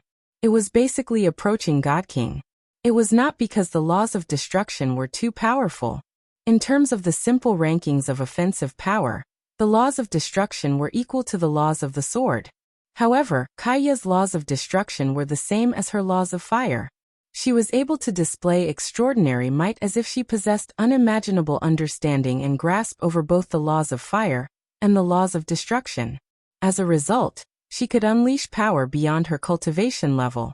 Jianchen even suspected that his understanding and grasp over the laws of the sword were not as great as Kaya's laws of fire and destruction. This was because Kaya's usage of the 2 laws would seem perfect even in Jianchen's eyes from time to time. It was extraordinary. Is Kaya born to use the laws of fire and destruction? Jianchen even experienced such strange thoughts. However, at this moment, darkness descended.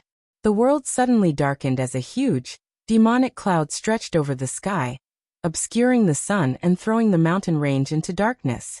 Jianchen, you sure are bold.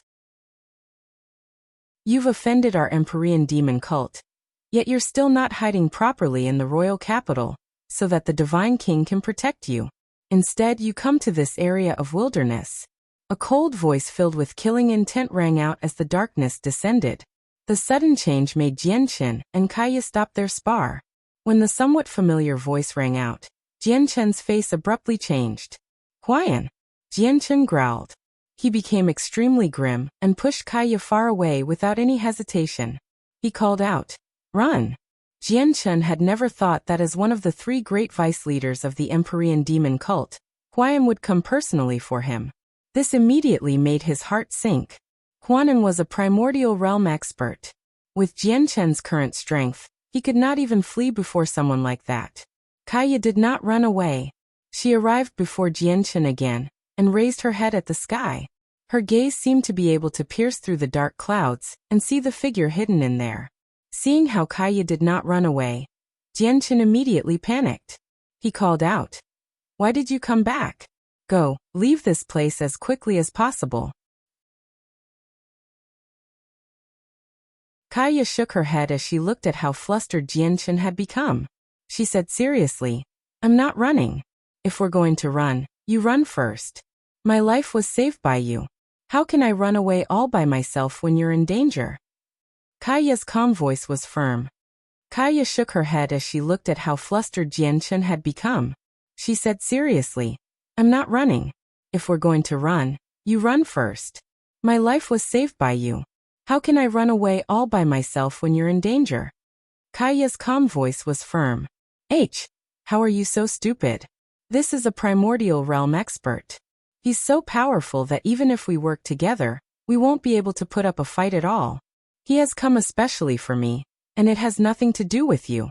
If you leave, he won't pursue you, but if you stay, you'll just lose your life for nothing," Jianchen said in a panic. He hoped to persuade Kaya to leave. He knew just how great the difference between him and primordial realm experts was. It was basically a chasm. As a result, he had already given up on running before an expert like that. This was because he understood that even if he used the linear lightning release before someone like that, he would not be able to escape. Jianchen, you're about to die, yet you're still worrying about other people. It looks like this girl is quite important to you. Whatever. Since that's the case, I'll kill you both. Huayan's sneer rang out like thunder. Afterwards, the clouds in the sky churned wildly and condensed into a huge palm that gave off a terrifying, devastating presence. At the same time, the other two vice leaders of the Empyrean demon cult sat within a hall as black mist completely shrouded their bodies. It looks like this Huayan really can't resist moving against Jian Chun. An old voice rang out. The vice leader called Elder Sun had spoken, and there was some helplessness on his face. I knew this would happen. Huayan is a vengeful person after all. Not only has Jian Chun protected the successor of Huayan's enemy, Duanmu, but Huayan was also forced to do things against his will recently with how Yashi Lian was captured and used against him by the Divine King. In the end, he could only agree to the Divine King's ceasefire without any other choice. Jian Chun directly contributed to this, so how can Huayan not resent him? Moreover, the brat called Jian Chun really does possess impressive talent. If he manages to mature successfully, he'll definitely become a peak expert. As a result, Huayan needs to move now to kill him before he is fully grown up, or Huayan will be the one in trouble once Jian Chun truly becomes powerful, said Yi Huaiyue. I don't care about Jian Chun's life or death. It's just that I don't feel like the reactions from above are as simple as they seem regarding the loss of the blood and soul beads. There must be something hidden in there we don't know. I even suspect that the loss of the blood and soul beads were planned by the higher-ups. If it really was planned, I'm afraid that Huayan might ruin it all if he attacks Jian Chun. The consequence of that isn't something we can bear, Elder Sun said with some worry. Elder Sun, we've already warned Huayan. It's he who insists on doing it. If his actions really do foil the plans of the higher-ups, it'll be his burden alone to bear. It has nothing to do with us, said Yi Huaiyue. Although the three vice leaders possessed different strengths, their statuses were the same, so they did not have the authority to stick their noses into each other's businesses. Now that Huayan had set off all by himself, the two of them had no right to interfere. That's reasonable. In short, we can't take part in this matter. Let's just wait and see. Nodded Elder Senator. Huayan hovered in the demonic clouds within the divine kingdom of Pingtian. As his palm pressed down gently, the hand condensed from the endless clouds immediately crushed down towards Jian Chun and Kaya with a terrifying pressure. A strike from a primordial realm expert was so powerful that the terrifying pressure caused all the mountains below to rumble heavily. Before the hand had reached them, the rocks were already crushed, unable to endure the pressure. Jian Chun and Kaya were immobilized as the hand fell towards them, as if they had been trapped where they were. Jian Chun became extremely grim as he watched the hand slowly descend from the sky. Even though he knew he was probably doomed today, he was not just going to sit here and wait for his fate. In the next moment, two strands of finger-sized sword chi hovered above his head, radiating with sword intent. At this moment, the only thing he could use was the profound sword chi. The fusion of the twin swords was impossible. Once he revealed them before a primordial realm expert, there was just too great of a chance of exposing himself. At that time, he and Kaya would not be the only ones dead. The Tianyuan clan would be destroyed as well. The laws of creation, destruction, and fire revolved around Kaya. Her presence rapidly rose, and vaguely, some truths of the world seemed to revolve around her. Clearly, she was the same as Jian Chun, wanting to put up a desperate stand. Swish, swish. With the two sounds, two resplendent streaks of white light shot off into the sky. Radiating with soaring sword intent, they rushed towards the hand condensed from the black clouds in an unstoppable manner. Jian Chun struck out first, using the two strands of profound sword chi at the same time. However, once he used the two strands of sword chi, basically all the power of his soul was sapped. Waves of dizziness surged up. Afterwards, Kaya moved as well. The seal formed from her two hands changed, and the laws of creation, destruction, and fire jumped about on the tip of her finger. In the end, it condensed into a complicated and profound glyph that shot towards the sky with the presence of the world. Jian Chun's two strands of sword chi collided with the hand condensed from demonic aura. It directly penetrated the hand, creating a hole that was 10 meters wide. However, that was all. The profound sword chi was unable to penetrate through the hand completely, let alone disperse it. It only managed to create a hole before it completely dispersed. Boom.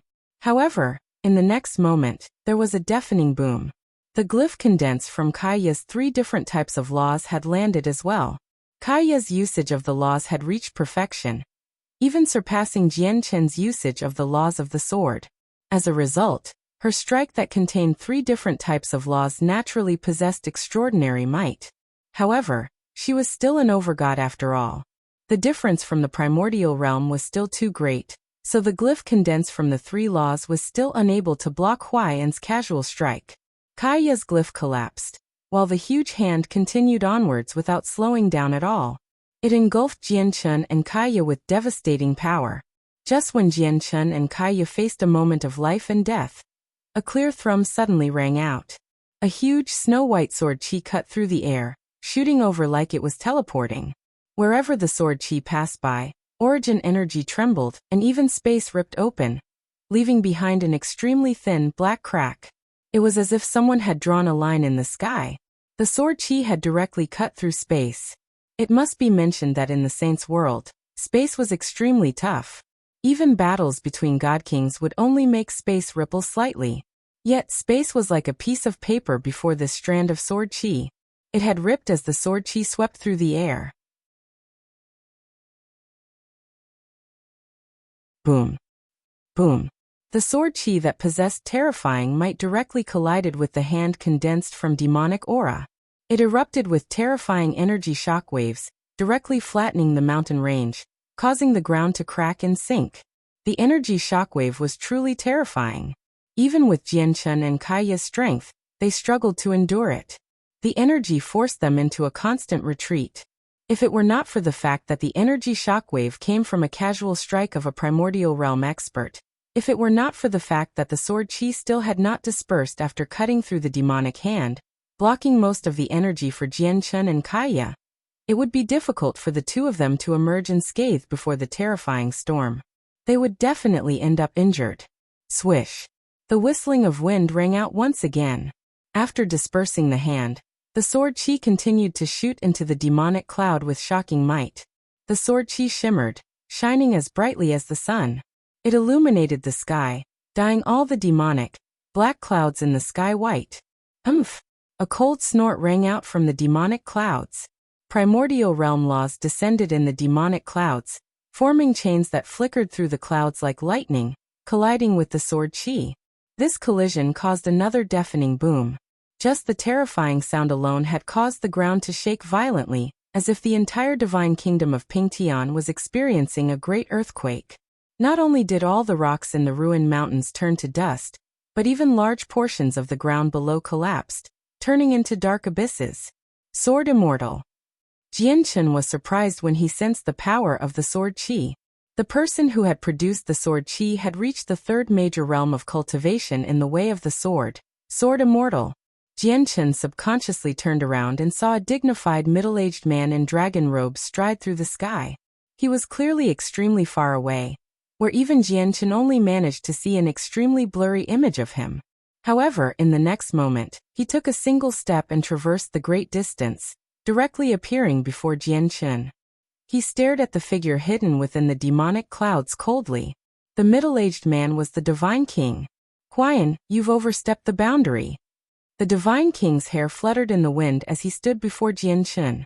He solemnly stared at Huaiyan, who was hidden in the clouds, as he gave off the presence of a ruler. The laws of the sword revolved around him. The Divine King actually comprehends the laws of the sword. Jianchen was secretly surprised. He was taken aback. The laws of the sword were one of the laws that possessed the greatest offensive power. A primordial realm expert who had comprehended the laws of the sword would definitely possess much greater prowess than primordial realm experts who comprehended other laws. Although Jianchen had spent some time with the Divine King, he did not know what kind of laws the Divine King had comprehended. Although the Divine King had used the power of laws in the war against the Empyrean demon cult before, they were hazy, only presented in the form of pure power. He did not clearly demonstrate the type of law they were. Only now did Jianchen learn that the Divine King was actually an expert who comprehended the laws of the sword. Haha, the cloud plane may be big, but I can go wherever I want. How can you say I've overstepped the boundary? Huaiyan's voice rang out from within the demonic clouds. Then, he slowly emerged from them. However, he was not alone. Behind him hovered 3 figures silently. From the presences they gave off, they had all reached God King. Pingtian, I was expecting you to appear. However, do you really think you can keep the person that I want to deal with safe with your strength that has only recently reached the primordial realm? Huayan sneered. Then he said to the 3 people behind him, Go bring me Jianchen and that girl. Yes, sir. The 3 God Kings behind Huayan answered together. With a single movement, they flew towards Jianchen and Kaya. Leave, the Divine King growled at Jianchen. He waved his arm, and the laws of the primordial realm descended. The resplendent sword chi formed a huge chain that swept towards the 3 God Kings with terrifying might. A primordial realm expert's strike was absolutely frightening. Even though the 3 God Kings were not weak, all late God Kings, they were not supreme God Kings who had made it onto the God King's throne. As a result, they shivered when they faced the Divine King's casual strike. The presence of death pressed towards them as if the world was ending. Huayan appeared before the 3 of them, as if he had teleported. He blocked the Divine King's attack with composure and said, Pingtian, our battle last time never ended. Why don't we continue it in outer space? With that, Huayan directly attacked the Divine King regardless of his response. Huayan's strike this time was on a completely different level compared to before. Before, he had struck out leisurely, without using laws from the primordial realm. He had just condensed a hand out of demonic aura to use against Jianchen. This was because he knew the Divine King would definitely protect Jianchen secretly, so the strike before was only to draw him out. Huayan did this to prevent the Divine King from dealing a sneak attack all of a sudden. Now that the Divine King had appeared, Huayan was fearless. He used his full strength right from the start. The Divine King was grim. Huayan's attack was just too powerful. If he blocked it, the shockwaves created would result in heavy damage to the Divine Kingdom of Pingtian. With no other choice, he could only fly up towards outer space. Huayan looked at the Divine King, and a cold smile appeared on his face. He also flew up, pursuing the Divine King. To another side, Jianchen and Kaya were already fleeing as quickly as they could. The 3 God Kings pursued them closely. As 2 late over gods, it was naturally impossible for them to be faster than the 2 late God Kings. As a result, the distance between them shrank rapidly. Jianchen and Kaya did not flee towards the Tianyuan clan. Instead, they traveled away from the clan, fleeing from the Divine Kingdom. With the Tianyuan clan's current strength, it was impossible for them to stop the 3 God Kings from the Empyrean demon cult. Even the God King level formations would not be enough to stop 3 late God Kings. Even if Mu Ku was there, it would not work either. As a result, they would only bring disaster to the clan if they returned. Basically, all of Jianchen's power of the soul had been drained when he used the 2 strands of profound sword qi. He was currently ingesting the soul recovery pills he had purchased from the Xiandao Empire, so Kaya basically carried him as they fled. However, Kaya once again demonstrated something that shocked Jianchen. She used some kind of secret technique that allowed her to fuse with the surroundings and move with unbelievable speed. The 3 God Kings actually struggled to catch up to them over a short period of time. You can't run, so just give up obediently. Behind them, one of the God Kings from the Empyrean demon cult called out. Terrifying, tremendous pressure poured from his body, and he formed a seal with his hand before suddenly extending a finger forwards. The space 10 kilometers away suddenly tremored, actually freezing up at that moment from the gesture. Jianchen and Kaya were in the region of frozen space. Immediately, they felt a mysterious power lock down on their bodies, making it feel like they had ended up in mud. Their movements became extraordinarily slow, while their speed plummeted as well. Less than 10 kilometers separated them, so now that Jianchen and Kaya had slowed down, the 3 God Kings caught up instantly. They struck out at the same time, where 2 targeted Jianchen while the remaining dealt with Kaya. Immediately, tremendous, terrifying energy shook up the surroundings. Even though the 3 late God Kings were not as awe-inspiring as primordial realm experts when they unleashed their might, their strength was still shocking. Jianchen bellowed out. He wielded the startling rainbow sword as his battle intent surged into the sky. He had already equipped the damaged armor he had taken back from the ancestor of the Mo family. The sword in his hand danced, and he produced 2 golden strands of sword chi. Even though the power of his soul still had not recovered in that short amount of time, making it impossible for him to use the profound sword chi, he was still able to put up a fight. Kaya moved on the other side as well. She was extremely grim as the power from the 3 types of laws revolved around her. As her hands danced, the 3 powers condensed into 3 swords and shot out. The God King who faced Kaya raised an eyebrow, and was slightly surprised when he saw this. He murmured, These laws are slightly strange.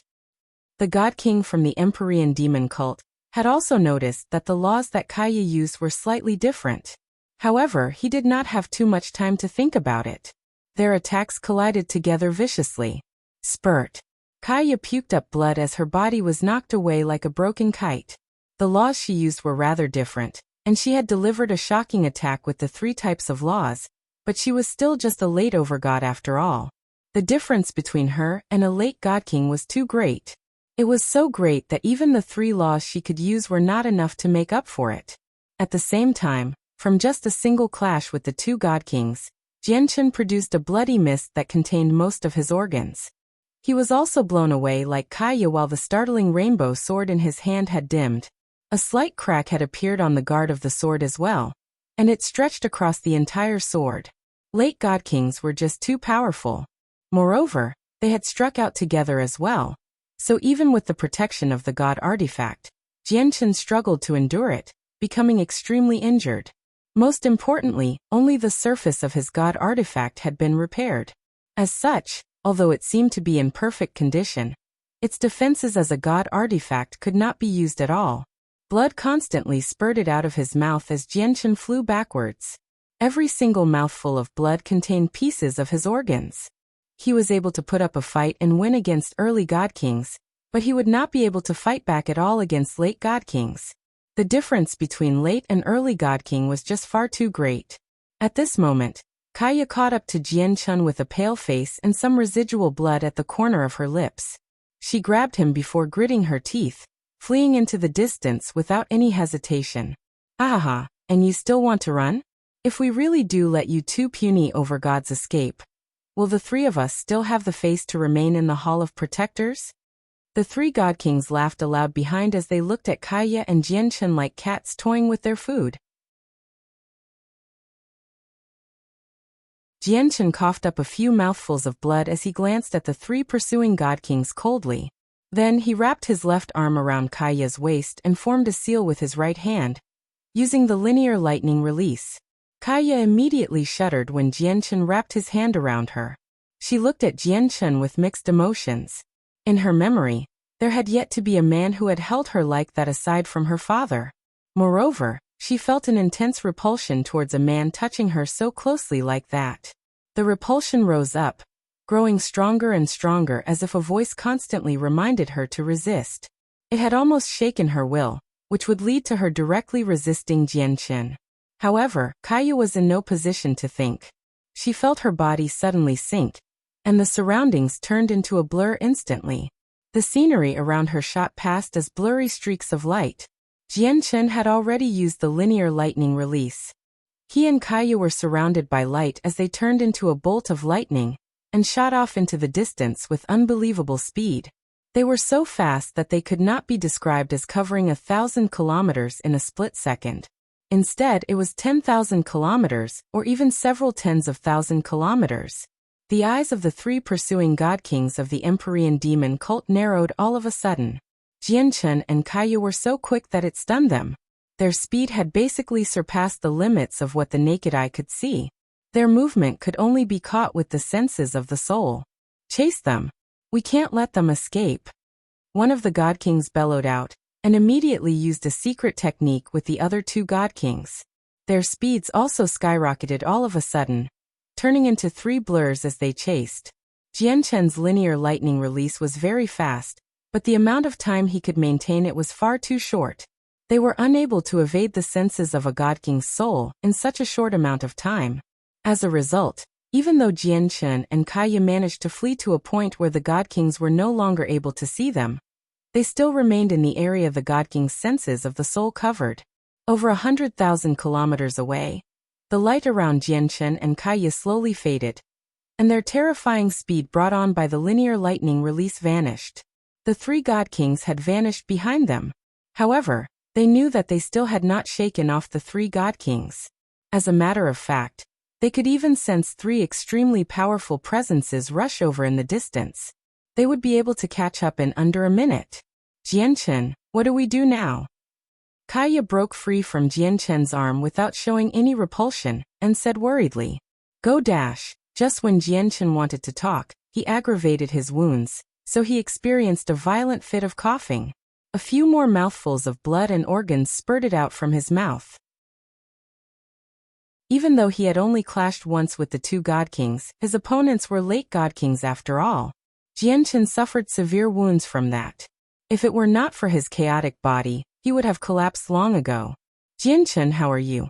You better heal first. I'll carry you, Kaya said in concern. Jianchen shook his head. He silently circulated his chaotic force to heal as he wolfed down a handful of healing pills and several soul recovery pills. Only then did he say with great difficulty and weakness, You're not as fast as them. Right now, the only way we can travel is for me to use my sword technique. Only then do we have a chance at escaping. As long as we make it to the divine kingdom of Qingyang, we can shake them off. Let's go. Jianchen wrapped his left hand around Kaya once again while he formed a seal with his right hand, continuing to cast the linear lightning release. Faced with such desperate times, he could no longer care about the bodily contact between men and women. Escaping from the three God Kings was more important than anything. Kaya's feelings became extremely mixed. She would experience severe repulsion when Jianchen touched her like that. However, when she thought about the danger the two of them faced today, she could only suppress this repulsion helplessly. Swish. As Kaya experienced mixed feelings, she and Jianchen became surrounded with light once again. They shot off into the distance with lightning speed, covering several tens of thousand kilometers in a split second. They truly moved extremely quickly. With their speed, even late God Kings would struggle to catch up. Even though the three God Kings had already used secret techniques, they were still unable to traverse several tens of thousand kilometers in a split second. However, Jianchen's linear lightning release was not perfect either. He was unable to maintain it for long, unlike the three God Kings behind them who could maintain their greatest speed over prolonged periods. As a result, every time Jianchen stopped after using the linear lightning release, the distance he had created from the God Kings would be covered once again. This forced Jianchen to use the linear lightning release constantly. Fortunately, his chaotic force was consumed extremely slowly. Moreover, he had never run out of energy during a battle due to it being overly drawn out after he began cultivating the chaotic body. Otherwise, he would probably run out of energy from just using the linear lightning release repeatedly as a late-over god.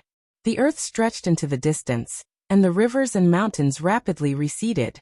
As the two parties fled and pursued, they left the divine kingdom of Pingtian very soon, entering the boundary of the divine kingdom of Qingyang. As they fled, Jianchen's wounds rapidly recovered thanks to the terrifying automatic regeneration of the chaotic body. Even though he devoted all his efforts to fleeing, his wounds did not worsen at all. Instead, they gradually improved. Kaya's wounds took an evident turn for the better after ingesting the healing pills as well. Jianchen did not slow down. After entering the divine kingdom of Qinyan, he quickly found his bearings and shot off with the linear lightning release again.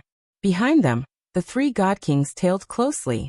However, they maintained a distance of several tens of thousand kilometers throughout, unable to cover it. Even though it seemed extremely distant, experts like them could cover such a distance in under 10 seconds. As a result, Jianchen did not dare to relax. Before long, Jianchen arrived in a remote mountain range within the divine kingdom of Qingyang. He took Kaya to a hidden valley with great familiarity, and directly sent a strand of sword chi at a smooth rock face. With a boom, the wall was destroyed, revealing a cave. With a flash, Jianchen entered the gloomy cave with Kaya. He made his way to the end of the cave as quickly as possible. There laid a perfect teleportation formation on the ground. At the same time, a terrifying pressure appeared, causing all the mountains to tremor. Now that Jianchen and Kaya had slowed down, The three god kings caught up immediately. They moved extremely quickly, where they had even become visible on the horizon as black specks. Jianchen was grim. Immediately, he entered the teleportation formation with Kaya, and with a wave of his hand, he tossed out a few divine crystals to activate it. The two of them vanished silently under an intense white light. However, just when they were about to be transported away, Jianchen tossed out a fist-sized transparent crystal suddenly. When he and Kaya had completely vanished, the crystal exploded loudly. Not only did it destroy the teleportation formation on the ground completely, but even the cave collapsed. The three god kings arrived before the collapsed cave with sunken faces. They've already fled through a teleportation formation, but the formation is not of a particularly high quality, so they can't be far. They shouldn't have escaped from the range of the senses of our souls yet. A god king growled as demonic aura churned around him. The three of them immediately expanded the senses of their soul, as much as possible to search for the traces of Jianchen and Kaya. Jianchen and Kaya had already appeared in an ancient mountain range within the divine kingdom of Datian. A perfect teleportation formation laid there as well. Jianchen had cast down this teleportation formation after killing the three overgods from the Empyrean demon cult personally. He created it as a path of retreat for the Tianyuan clan. However, he had never thought that the teleportation formations he cast down in the past would not be used by people from the Tianyuan clan. Instead, it would serve as a path of survival for himself.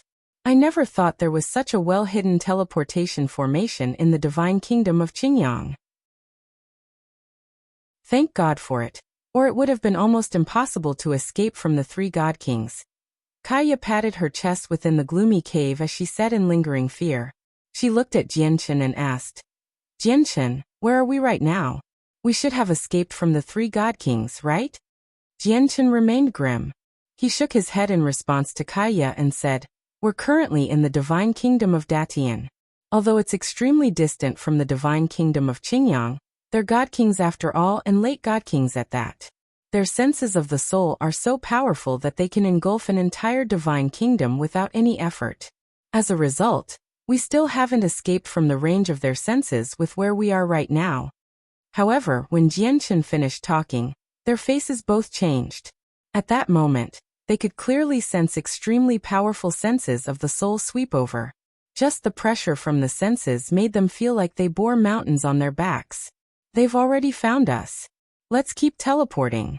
I'd like to see if the senses of late god kings can extend from the divine kingdom of Qingyang to the heavenly moon empire.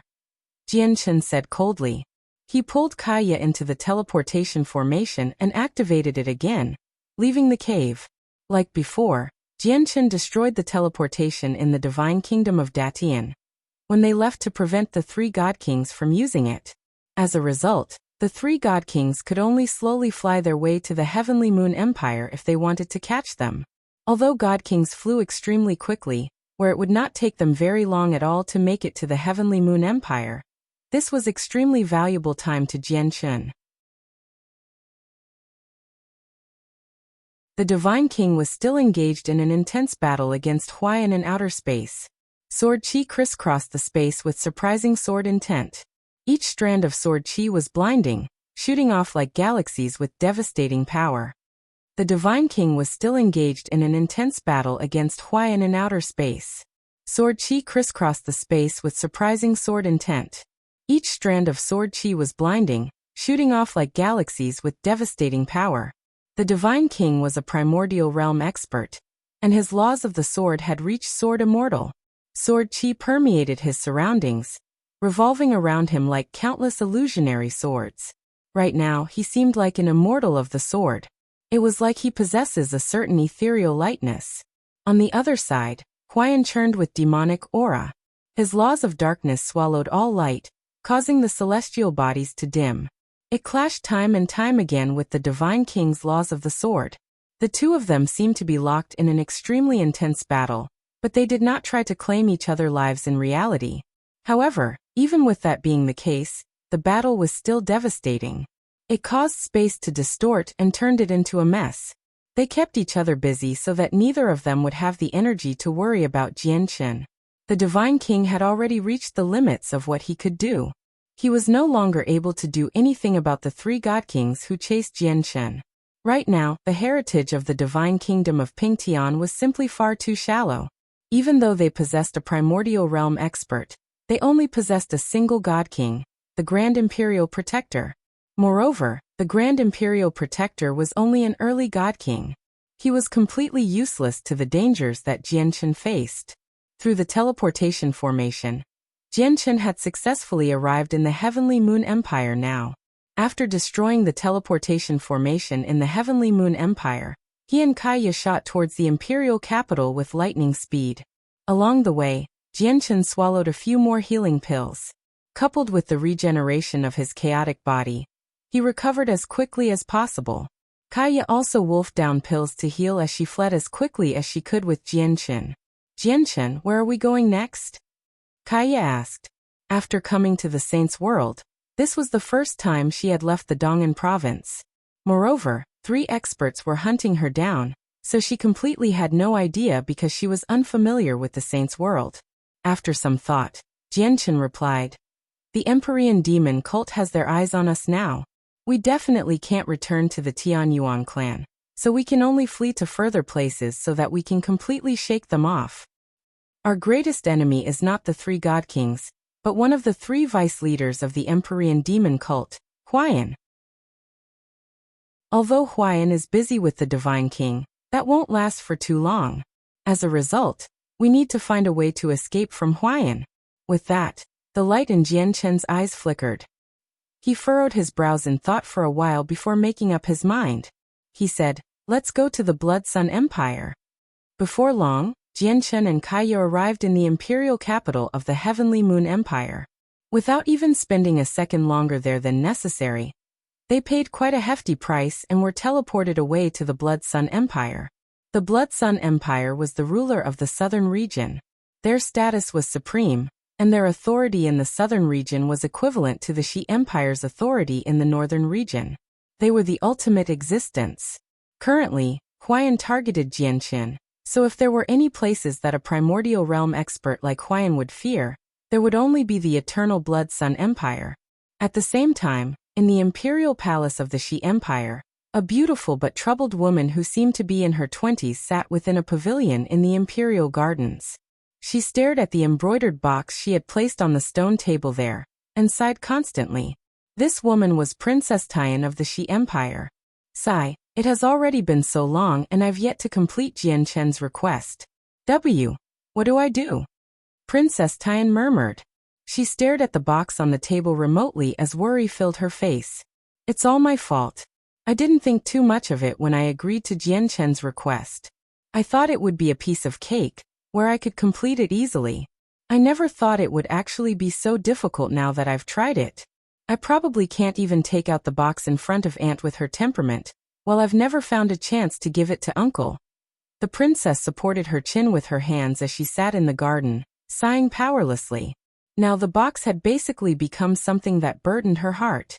After all, she had agreed to Jianchen's request in the past. If she did not give the box to the Empress or the Emperor, she would not be able to find any ease. Sister Tian, what are you doing here all by yourself? And why are you staring at this box in a daze? What's in the box?" At this moment, a rather mischievous giggle rang out from behind the princess. An eccentric girl who seemed to be 15 or 16 years in age stood behind Princess Tian in imperial robes. She smiled faintly, and her bright eyes moved about, filled with energy and mischief. Then, she arrived on the other side of the stone table in a flash and picked up the box. She giggled. "Sister Tian, is the item in here a gift for Bing?" Binger is rather eager to see what it is. As she said that, the girl called Binger opened the box without any hesitation at all. "Binger, do not. That belongs to someone else." Princess Tian spoke out, but she was already too late to stop her. Binger had already opened the box. There were no priceless treasures within the box. It only held an extremely simple jade pendant. Binger was surprised as she looked at the object in the box. Her curiosity instantly turned into great disappointment. She picked up the jade pendant and glanced at it very casually before pouting. "What is this? Why is such a simple jade pendant stored in such a great box?" So much for getting me to think that it was something good. Binger, don't you know how to behave? Princess Tian frowned and lectured Binger unhappily.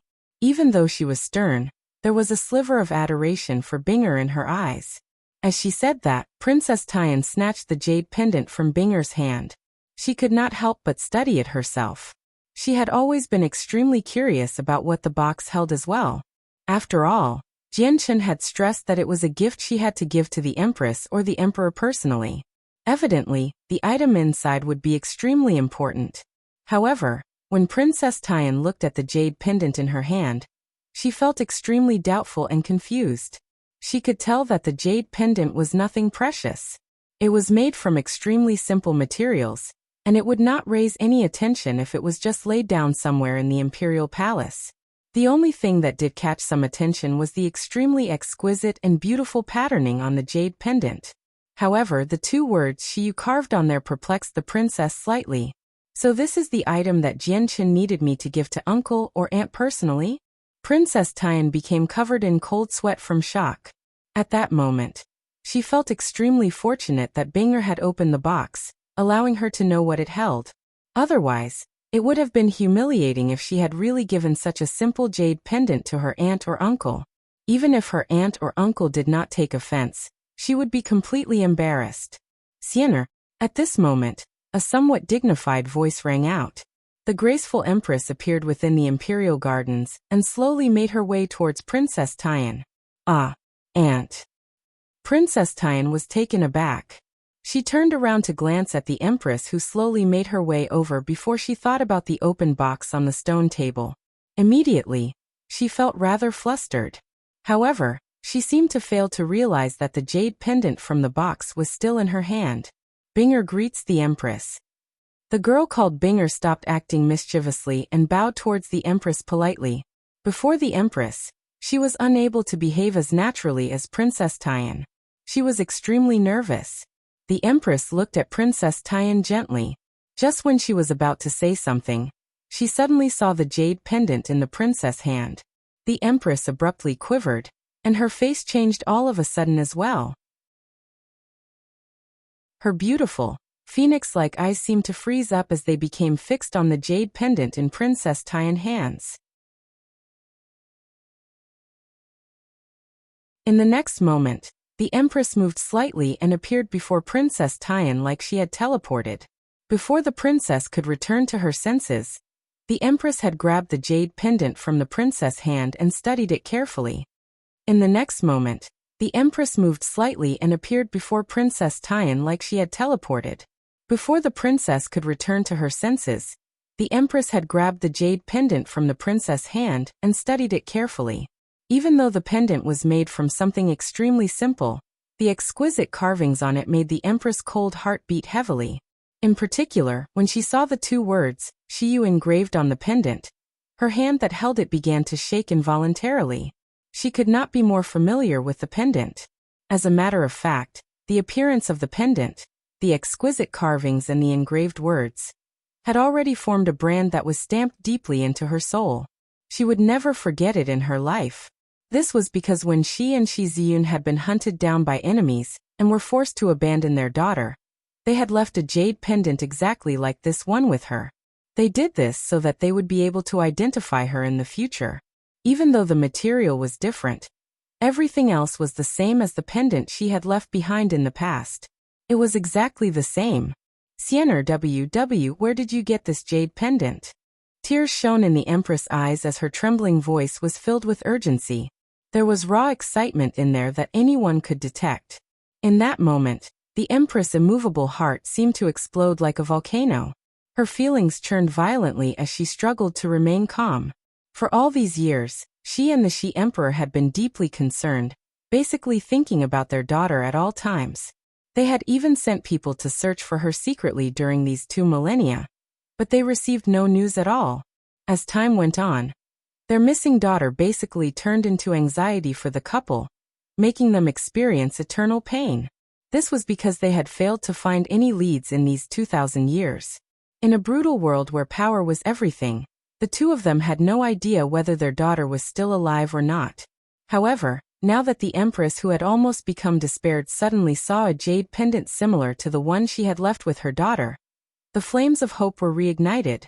She had suddenly found a lead regarding the daughter she had lost for 2,000 years. This great surprise left the Empress overjoyed. Princess Tian stared at her emotional aunt in a daze. She felt very confused. She simply could not understand how a simple jade pendant could make her cold aunt react with such intensity. As for Binger, she had become completely stunned. She stared at the Empress blankly as shock filled her face. In that moment, she even began to suspect that the Empress she saw was an imposter. This was because in her memory, the Empress was cold and proud, making her unapproachable. She would treat everyone icily, and she would only be amiable when she saw Sister Tian. Yet now she actually saw tears in the Empress' eyes and joy on the Empress' face. This was very unbelievable for Binger. Even though Princess Tian was very confused, she still asked, "Aunt, do you remember the Supreme Overgod I mentioned to you before? That Supreme Overgod gave me the box, and he got me to deliver it to you or Uncle personally. The jade pendant was the only thing in the box." What? The jade pendant was actually the item in the box? Regret filled the Empress' face. Naturally, she could remember the matter with the box. Originally, she did not care about the gift of an overgod at all, but she had never thought that the item inside would connect her to the daughter she had lost over 2,000 years ago. "No, I have to tell Ziyin something this important." The Empress vanished, leaving behind the confused Princess Tian and Binger standing in the garden. In a majestic courtroom, the Shi Emperor in dragon robes currently sat on the Emperor's throne as he managed the affairs of the empire. Below him stood many subjects and officials. They all showed respect. Ziyin. At this moment, the Empress' voice rang out. She held the jade pendant in her hand as she shot over as a blur, attracting the attention of all the officials. "Xianer, why are you so flustered?" The Shi Emperor looked at the Empress in confusion from his throne. "Ziyin, look." The Empress directly passed the pendant to the Emperor after arriving before him. When the Shi Emperor saw the jade pendant, his eyes suddenly narrowed. He shot up from his throne as his terrifying presence erupted from his body without control. Like a turbulent wave, it wreaked havoc in the courtroom, forcing back all the officials and subjects. Where did this jade pendant come from? The Shi Emperor asked in both an excited and trembling voice. He was the mighty Shi Emperor, yet he struggled to control his emotions at this moment. The Empress explained the origins of the jade pendant in a few short sentences. Let's go see Xianer." After learning where the jade pendant came from, the Shi Emperor was even more hurried than the Empress. He did not even bother to conclude the meeting of officials, and directly disappeared from the courtroom with the Empress, leaving behind the officials to look at one another. Princess Tian and Binger remained stunned in the imperial gardens. Clearly, they still had not returned to their senses. At this moment, there was a flash, and the dignified Shi Emperor and the Empress appeared beside Princess Tian like they had teleported. "Xianer, where is the Jianchen who gave you the jade pendant?" The Shi Emperor asked directly. His face was filled with a sense of urgency. "Ah, uncle." Only now did the princess return to her senses. She looked at the Shi Emperor that had suddenly appeared before her, and was stunned once again. However, she responded very quickly. "Uncle, Aunt, when Jianchen gave me the jade talisman, he was still in the Xiandao Empire. I am uncertain as to where he is right now." "Let's go to the Xiandao Empire." The Shi Emperor moved swiftly, immediately leaving the Shi Empire with Princess Tian and the Empress to go to the Xiandao Empire. The Shi Emperor's group was naturally fairly impressive since he was leaving the empire. 2 primordial realm subjects followed him along. After finding a lead on his daughter, the Shi Emperor was clearly nervous from worry. He had gone as far as to move personally, using his supreme cultivation as a chaotic prime to hurry everyone along. He basically tread through worlds, where they would flash past with each step. In just 5 or 6 steps, he had covered a tremendous distance and directly arrived above the imperial capital of the Xiandao Empire. The personal arrival of the Shi Emperor shocked the entire Xiandao Empire. All the primordial realm experts in the empire emerged from seclusion, welcoming him politely. Aside from Tian Shuang, There were two ruddy old men among the primordial realm experts of the Xiandao Empire. They currently bowed towards the Shi Emperor as they felt uneasy inside. In the past few years, the Shi Emperor had made a name for himself from all the killing he did, so the Shi Emperor's arrival had unsettled the three primordial realm experts. They all recalled the past to see whether they had actually taken part in the hunt or not. Is Jianchen in your Xiandao Empire? However, to the three primordial realm experts' surprise, the Shi Emperor asked for a person called Jianchen right from the start. The two ruddy old men become doubtful when they heard the name. A gleam of light flickered through Tian Shuang's eyes, and she said after some thought, Shi Emperor, Jianchen has already left our Xiandao Empire. If I recall correctly, he should be in a place called the Divine Kingdom of Pingtian in the southern region. The southern region, the Divine Kingdom of Pingtian. The Shi Emperor murmured before clasping his hands at Tian Shuang in gratitude. Immediately, he set off for the southern region with everyone. The Shi Emperor did not take a teleportation formation. With his cultivation as a chaotic prime, he would even be faster than a teleportation formation if he moved through the cloud plane by himself. Several figures flew through the sky with lightning speed above the Dong'an province of the Divine Kingdom of Pingtian, directly flying into the provincial city and stopping above the Tianyuan clan. The person at the front seemed to be in his 40s. He wore violet and gold robes, and he seemed rather dignified. He looked at the Tianyuan clan from above coldly.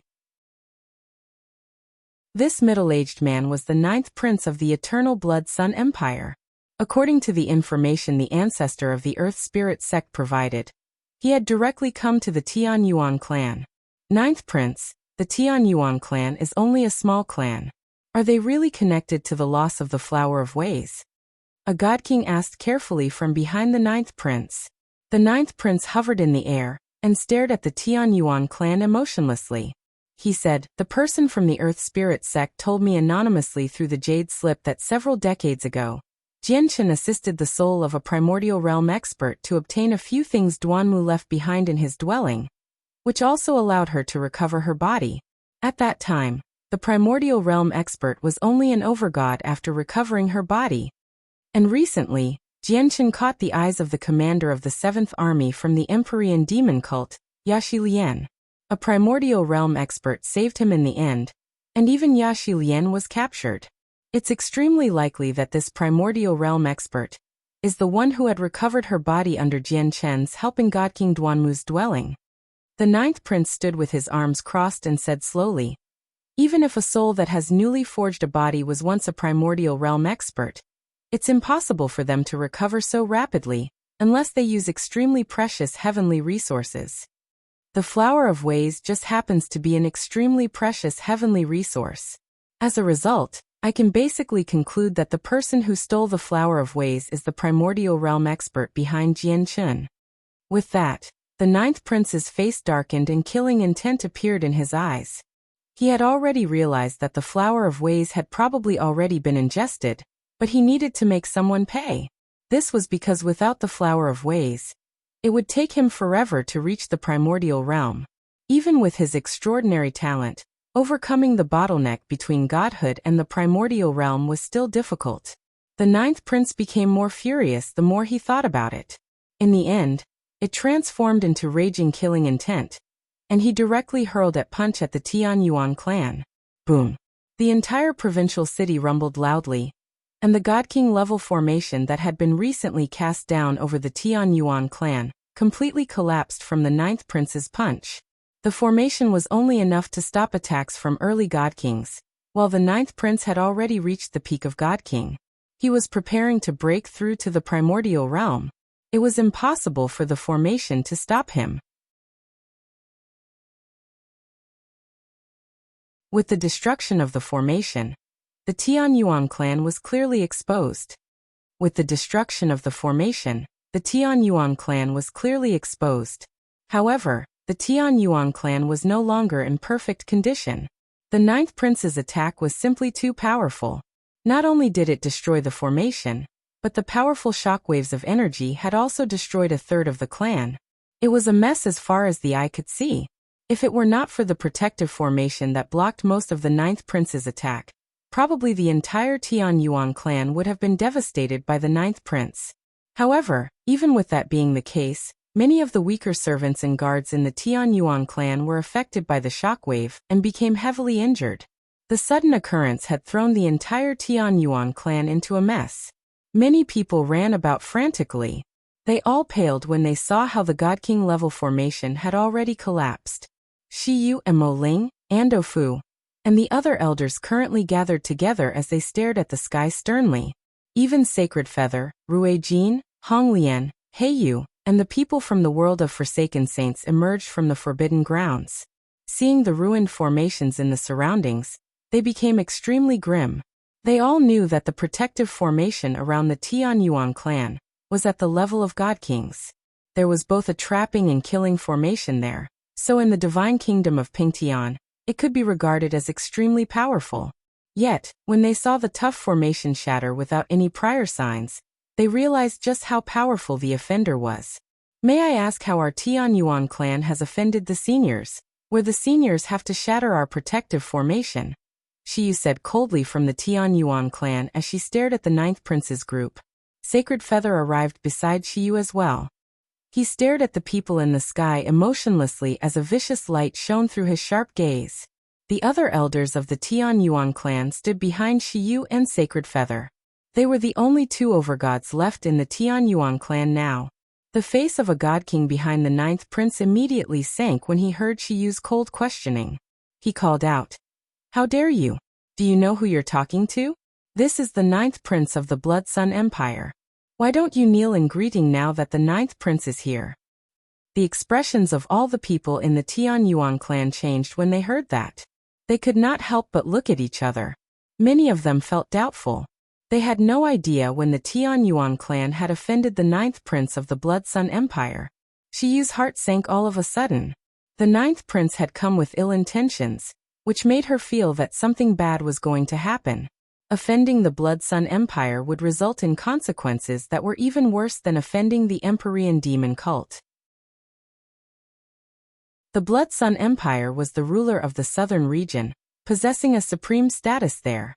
Before it, even the ancient empires with rich heritages like the Heavenly Moon Empire had to behave submissively.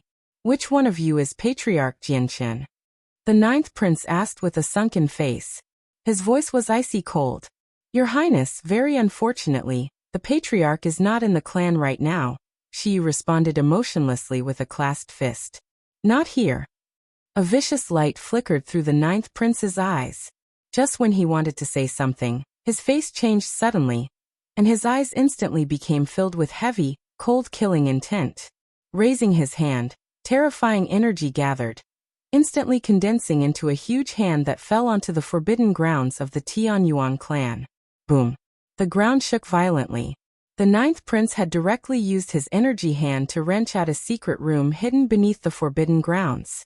The tough room shattered in the ninth prince's hands. This room was where newbies cultivated in seclusion. With the secret room destroyed, newbies naturally fell out. At the same time, a golden-striped silver snake that was several thousand meters in length, but only as thick as a wrist, appeared as well. The golden-striped silver snake had lost all its presence of life, and most of its vital essence was gone as well. Consequently, it appeared to be slightly shriveled now. When the god kings who had come with the ninth prince saw the corpse of the snake, their faces all changed. Killing intent surged from all of them uncontrollably. "No wonder we couldn't find Jin Mang's corpse in the Een Mountains of Seven's Despair. You've brought him here. The loss of the Flower of Ways is indeed related to your Tianyuan clan. The Tianyuan clan sure is bold to even eye the items of the ninth prince. Such crimes are so great that even destroying the entire clan won't be enough." The god kings behind the ninth prince all spoke out coldly as they gave off killing intent. They were tempted to destroy the Tianyuan clan instantly. As for the ninth prince, his face became extremely sunken when he stared at the corpse of the golden-striped silver snake. He had already become furious as killing intent built up inside. If he doubted Jianchen a little before, he was extremely confident about his guess now that he had seen the corpse of the snake. Newbie stood up from the ground in a disheveled manner. He was slightly confused, but soon afterwards he heard the furious shouts of the god kings, allowing him to understand what had happened. His face immediately became ugly. Suddenly, a terrifying pressure appeared. A god king behind the ninth prince arrived before newbies instantly and gripped his throat tightly. The light in the god king's eyes shone viciously as killing intent surged. He said frigidly, "How dare you absorb Jin Mang's essence? Jin Mang serves the ninth prince, yet you've treated his corpse like this. I will let you come begging to me for death." As he said that, the god king's hand clamped down. With a crisp crack, Newbie's neck was reduced to pieces. Even though Newbies had risen from being a god to early overgod after absorbing some of the essence from Jin Mang, he was still extremely puny before a god king. He was unable to put up any resistance at all. Afterwards, the god king grabbed the top of Newbie's head in an attempt to forcefully draw his soul from his body. Newbie's eyes dilated. He watched the god king's hand approach him as regret filled his eyes. He resisted with his full strength, but due to the huge difference in strength, it was a futile effort. Will I, the great Newbies, die just like this? No, I refuse. I refuse. I've only just come to the Saints' world. I've yet to see all the scenery the Saints' world has to offer. I still haven't reached the limit of my cultivation path. Newbies roared out inside. Before the threat of life and death, his instincts for survival stimulated all his potential. At that moment, the blood in his body flowed hundreds of times faster than usual. On his face, his arms, and every inch of his body, the blood vessels that were hidden underneath his skin bulged as a faint golden light flowed in there. At this moment, Newbies could clearly feel the power of his bloodline rapidly strengthen, making him feel like energy surged through his entire body. However, it was still not enough to change the situation. Even after his bloodline had strengthened, and his battle prowess had increased, it was still not enough for him to escape from a god king. After all, he was only an early overgod right now. However, at that moment, Sacred Feather struck out. He instantly reverted to his original form, and a huge, white tiger hovered in the sky. It possessed 2 wings and was glorious. Extremely strong killing intent condensed on Sacred Feather, along with the force of slaughter. He raised his 2 wings high, and they fused into a blade. It slashed out with the killing intent from Sacred Feather. Extremely strong killing intent condensed on Sacred Feather, along with the force of slaughter. He raised his 2 wings high, and they fused into a blade. It slashed out with the killing intent from Sacred Feather. Sacred Feather struck out with his full strength against the God King. All his strength surged out without holding back anything. His presence was overwhelming. Even though he was only an early overgod, he was a Sacred Feather Tiger Emperor.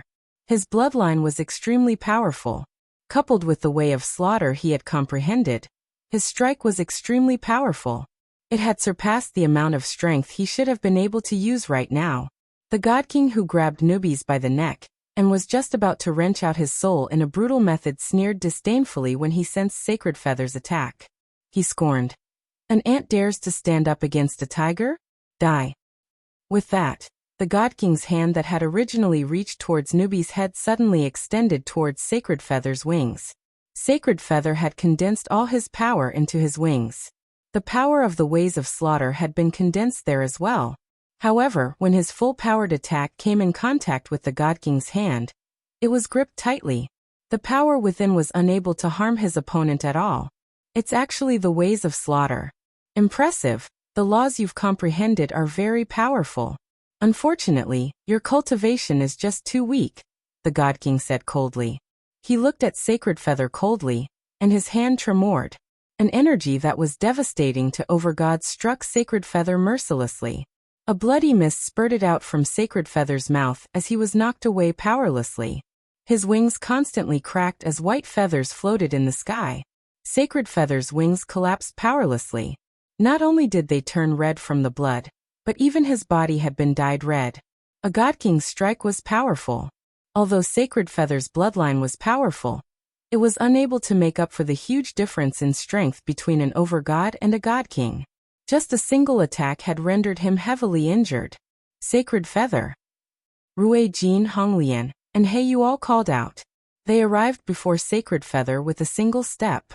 Worry filled their faces as they immediately fed healing pills to Sacred Feather. Has His Highness allowed you to save him? A god king behind the ninth prince said coldly. He gently closed his hand, and the space around the three of them immediately froze up. This god king had comprehended the laws of space. He could trap a whole region of space with a single thought. Rui Jin, Honglian, and Heiyu were all immobilized. Before a god king who had comprehended the laws of space, they did not even have the power to blink. A pained grunt rang out. The god king who held Newbies by the neck had already pressed his right hand onto Newbies' head. His face was extremely vicious as he formed a claw with his fingers. They had already dug into Newbies' skin, slowly penetrating his skull. Blood that shone with golden light flowed from the top of Newbies' head, dripping down his face. The god king's hands slowly approached Newbies' soul. Even though Newbies' bloodline had evolved and strengthened through his great unwillingness to die, it could only become as powerful as the bloodline of Sacred Feather Tiger Emperors at most. Even Sacred Feather was unable to withstand a single attack from a god king, let alone him. Even though the people in the Tianyuan clan were furious when they saw Newbie's situation, they really did not have anything that they could use to fend off a god king. At that moment, helplessness filled all of them. This made Shiyu absolutely furious. Rage filled her inside. Just as the god king was about to touch Newbie's soul, resolution suddenly appeared in her eyes. She ignored her personal safety and struck out fearlessly with determination. Jianchen had granted her a fortune out of kindness. Now that the Tianyuan clan faced a disaster, and the life of Jianchen's friend, Newbies, was in danger, she could not just stand by and watch this tragedy unfold as if she was unconcerned about the matter. Shiyu wielded a sword that shone beautifully. She fused with it and slashed at the arm of the god king. The Tianyuan clan sure has quite a few people who overestimate themselves. The god king who held Newbies sneered. He turned around to look at Shiyu and blew out a mouthful of air. Whoosh! With that, a huge gale immediately appeared. Terrifying energy surged out from the god king's mouth, striking Shiyu with terrifying might. Shiyu came to a halt, but that was not all. Before the storm of energy, she could not help but retreat. Tell me, where is Jianchen? If you don't, I'll kill the four of them first. The god king who controlled the laws of space said coldly.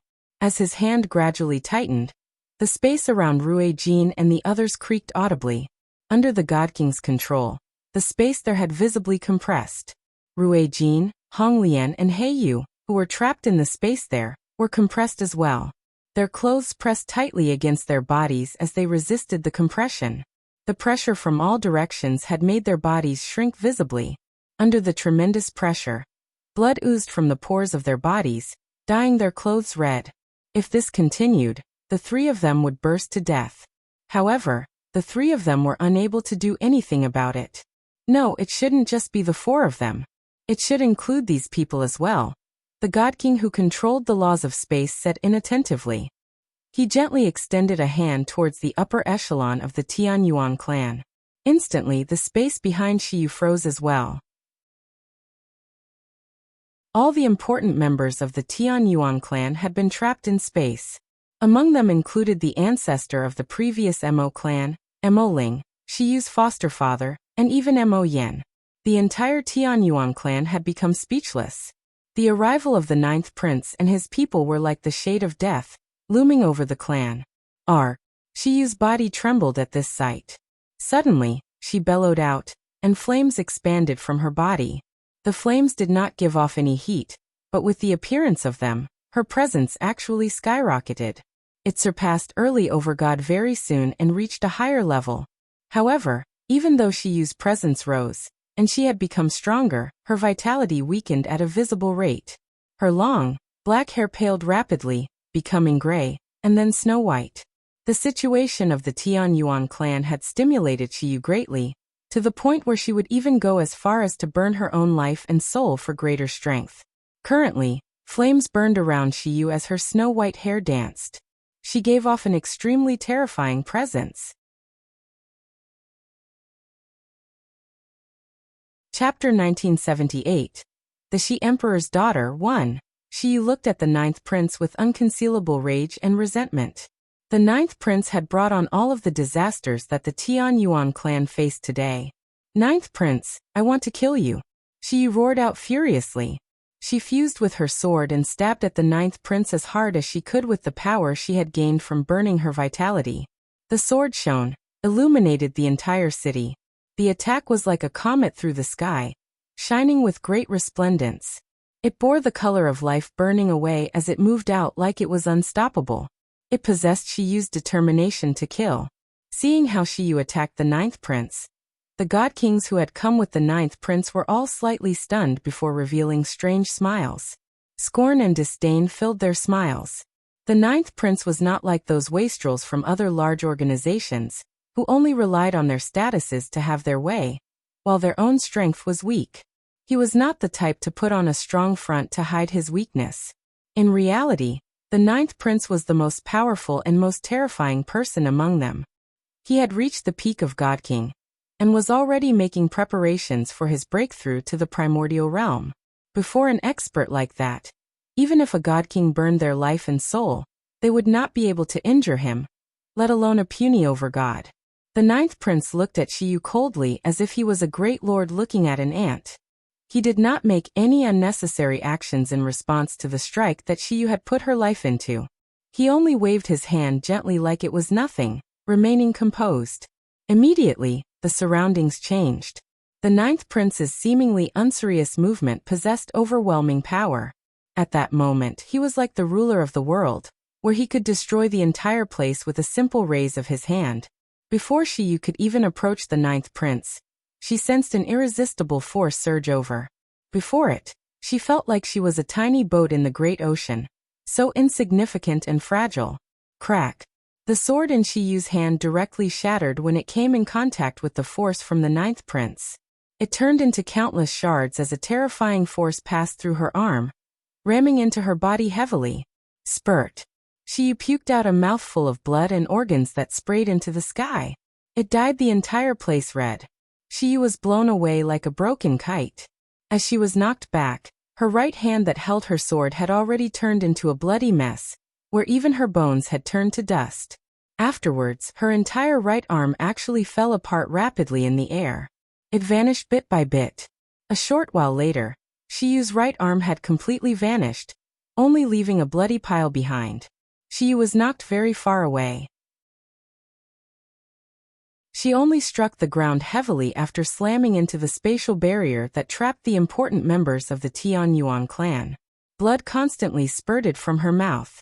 Her presence completely dipped at that moment. It withered away. She was now at death's door. Behind her, the hair on Shiyu's foster father, Emo Xingfeng, had already become snow white. He stared at Shiyu, who had collapsed on the ground, as his eyes were completely bloodshot. They were filled with grief. Although Shiyu was not his true daughter, he had still raised her from a young age after all. They were so close that they were like true father and daughter. However, the God King who used the laws of space had completely trapped him there, utterly immobilized. There was nothing he could do at this moment. A pained voice rang out, and Nubi's skull had already been punctured. The God King had forcefully extracted his soul. At the same time, the spatial compression around Ruijin, Honglian, and Heiyu had already reached their limits. They bled from all their facial orifices, while the bones across their bodies cracked audibly. Only Sacred Feather continued to endure the pressure painfully. The three of them gritted their teeth and endured with their great willpower. They used all their strength to summon the origin energy armor they had brought up from the lower world. However, it was still useless.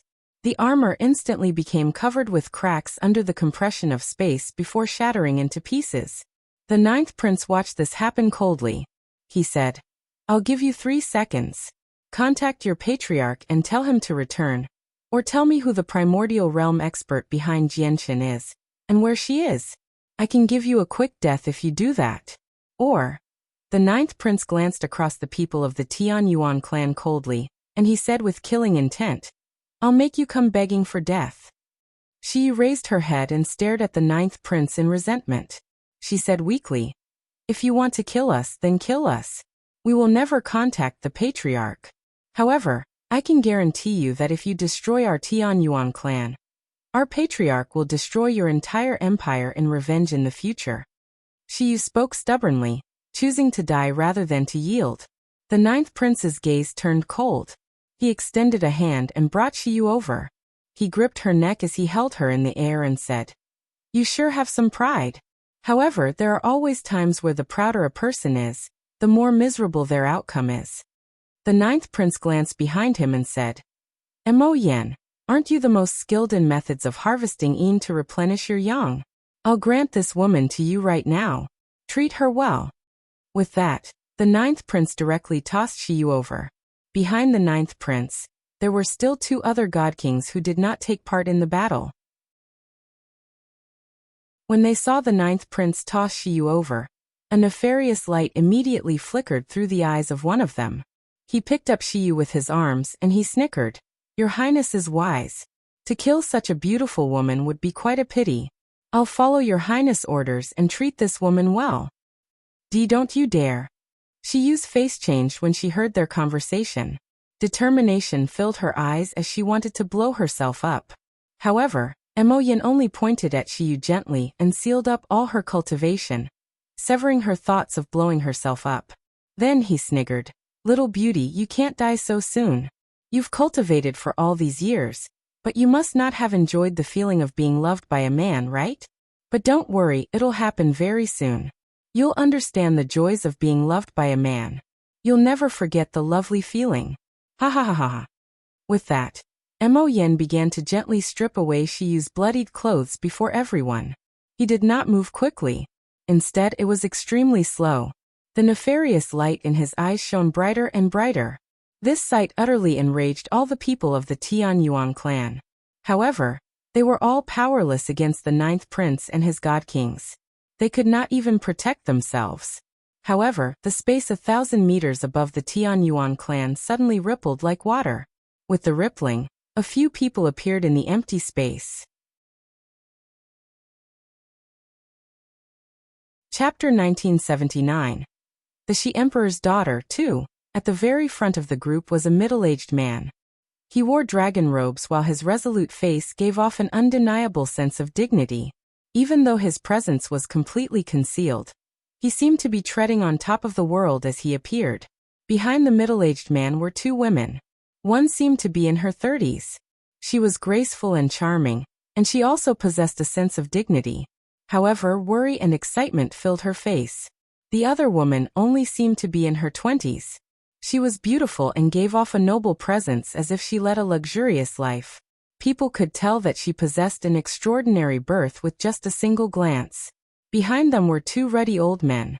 They concealed their presences such that no one was able to sense their existence, much less see through their cultivation. The group consisted of the Shi Emperor and the others who had hurried over a tremendous distance from the northern region.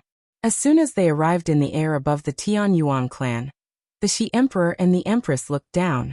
Although many people had gathered in the Tianyuan clan today, both of them were primordial realm experts, and the Shi Emperor had even reached chaotic prime. As a result, as soon as they arrived, there was a calling of their bloodline that clearly appeared in their hearts. The couple's feelings surged from the calling, and following it, their eyes locked onto Shiyu. However, when they saw what was happening, the couple became utterly enraged. Their eyes became extremely bloodshot at that moment, and killing intent erupted like a tsunami. The world darkened as the sun in the sky trembled. Suddenly, the temperature of the entire divine kingdom of Pingtian plummeted. The divine king and the vice leader of the Empyrean demon cult remained engaged in an extremely intense battle in outer space. However, when they sensed the terrifying killing intent that frightened even them, they could not help but stop and look towards the Dong'an province. Chaotic Prime. The Divine King and Huayan both cried out. They became stern. A chaotic prime had appeared in the southern region, and in the Dong'an province of the Divine Kingdom of Pingtian in particular. The Divine King was unable to remain calm about this, so he immediately rushed back to the Divine Kingdom of Pingtian. He no longer bothered about keeping Huayan busy. On the tallest peak of the 3,000 spiritual mountains within the Earth Spirit Sect, the eyes of the ancestor, Sang Tu, suddenly snapped open. Surprise filled his face as he looked in the direction of the divine kingdom of Pingtian grimly. What a powerful killing intent. This killing intent originates from a chaotic prime. Is it that woman? Sang Tu became extremely stern. Now that a chaotic prime had suddenly appeared in the divine kingdom of Pingtian, he subconsciously connected it to the woman in white clothes who had infiltrated his secret room silently. No, it's not her. The presences differ too much. Just which expert has come to the divine kingdom of Pingtian, and why is his killing intent so strong? Sang Tu could no longer remain where he was. Immediately, he hurried off to the divine kingdom of Pingtian. At the same time, this matter also alarmed the primordial realm experts of the imperial family of the Heavenly Moon Empire, and the Taoist sect of calm clouds that stood equal to the Earth Spirit sect. They all emerged from seclusion and hurried off to the divine kingdom of Pingtian. A chaotic prime had appeared in the divine kingdom of Pingtian. This was a significant matter, so they had to investigate. The killing intent that had suddenly appeared in the Tianyuan clan also made the ninth prince's face change drastically. Suddenly he looked at the sky as disbelief filled his face. He felt his soul tremble before the killing intent. The killing intent was so powerful that it was enough to annihilate the surroundings. It made the ninth prince feel like his soul had frozen over. Since even a peak god king like the ninth prince experienced that, what happened to the god kings who had come with the ninth prince was obvious. Fright filled all of their faces. Mo Yin stopped stripping Shiyu's clothes. As if a cold bucket of water had been poured over him, his nefarious flames were completely extinguished. The Shi Emperor and the Empress both cried out sorrowfully. The Shi Emperor directly sent out a palm strike that contained terrifying energy towards Mo Yin. A chaotic prime strike created just too great of a disturbance. It was world-shaking. The Shi Emperor's furious strike directly annihilated space, creating black spatial cracks in the sky that spread towards Mo Yin at a speed greater than lightning. From the distance, a black crack seemed to stretch towards the ground. It was like a black streak of lightning. The ninth prince and the other god kings felt like they were suffocating at that moment. Their hearts throbbed heavily as all the hairs on their bodies stood up. They felt a chill run down their spines, from their heads to their feet. Siege chaotic prime. The ninth prince lost his composure. His face changed drastically, and he immediately pressed his hand onto his space ring. A jade talisman laid quietly in a corner of his space ring. It had been crushed to dust silently at that moment. Mo Yin had been silently reduced to nothingness. He disappeared from the air, and not even a single dust particle remained. Only the shattered space that slowly closed up remained where he stood before. A mighty god king had just vanished before everyone like that. Had he been reduced to the simplest particles from the Shi Emperor's strike, or had the crack in space sucked him away? However, it was certain that even if Mo Yin was a god king, it was impossible for him to survive a furious strike from a chaotic prime that also contained killing intent. The Shi Emperor's control over his power was extremely great. His furious attack only targeted Mo Yin such that no energy surged out. As a result, his attack resulted in no energy shockwaves, and it also failed to reach anyone in the surroundings. Not even the surroundings were damaged. However, the pressure and terrifying disturbance the attack caused mentally shocked everyone present. You. The Shi Emperor silently appeared before Shiyu. His stalwart body trembled uncontrollably as tears filled his eyes. He called out emotionally, my daughter, mother has finally found you. Mother has finally found you." The Empress ignored the blood on Shiyu and embraced her tightly. She began to sob as tears flowed from her eyes uncontrollably like a fountain. She was unable to stop crying. She had just found her beloved daughter that had been lost for many years. It should have been something delightful, but when she saw her own flesh and blood end up in such a miserable state, her heart shattered. When she thought about how her own daughter would be completely doomed if she arrived just a little later, the Empress became filled with angst. "Who did this? Who injured my daughter like this?" The Empress said through gritted teeth, emphasizing every single word. Fury filled her eyes, and just a single, terrifying glance from them was enough to make people shiver. Chapter 1980. The Shi Emperor's Daughter 3. The Shi Emperor also surged with killing intent. His face became extremely sunken as he gently placed his hand on Shiyu's shoulder. Tremendous vitality parted from his body, entering Shiyu's body in an extremely gentle way. With the channeling of the vitality, Shiyu, who had been at death's door, regained life in a short instance. Some color appeared in her dull eyes while her wounds quickly healed as well. Even her right arm that had been destroyed began to regrow. The severed arm was healing. After all, this was the tremendous vitality of a chaotic prime. This vitality was nothing to a chaotic prime.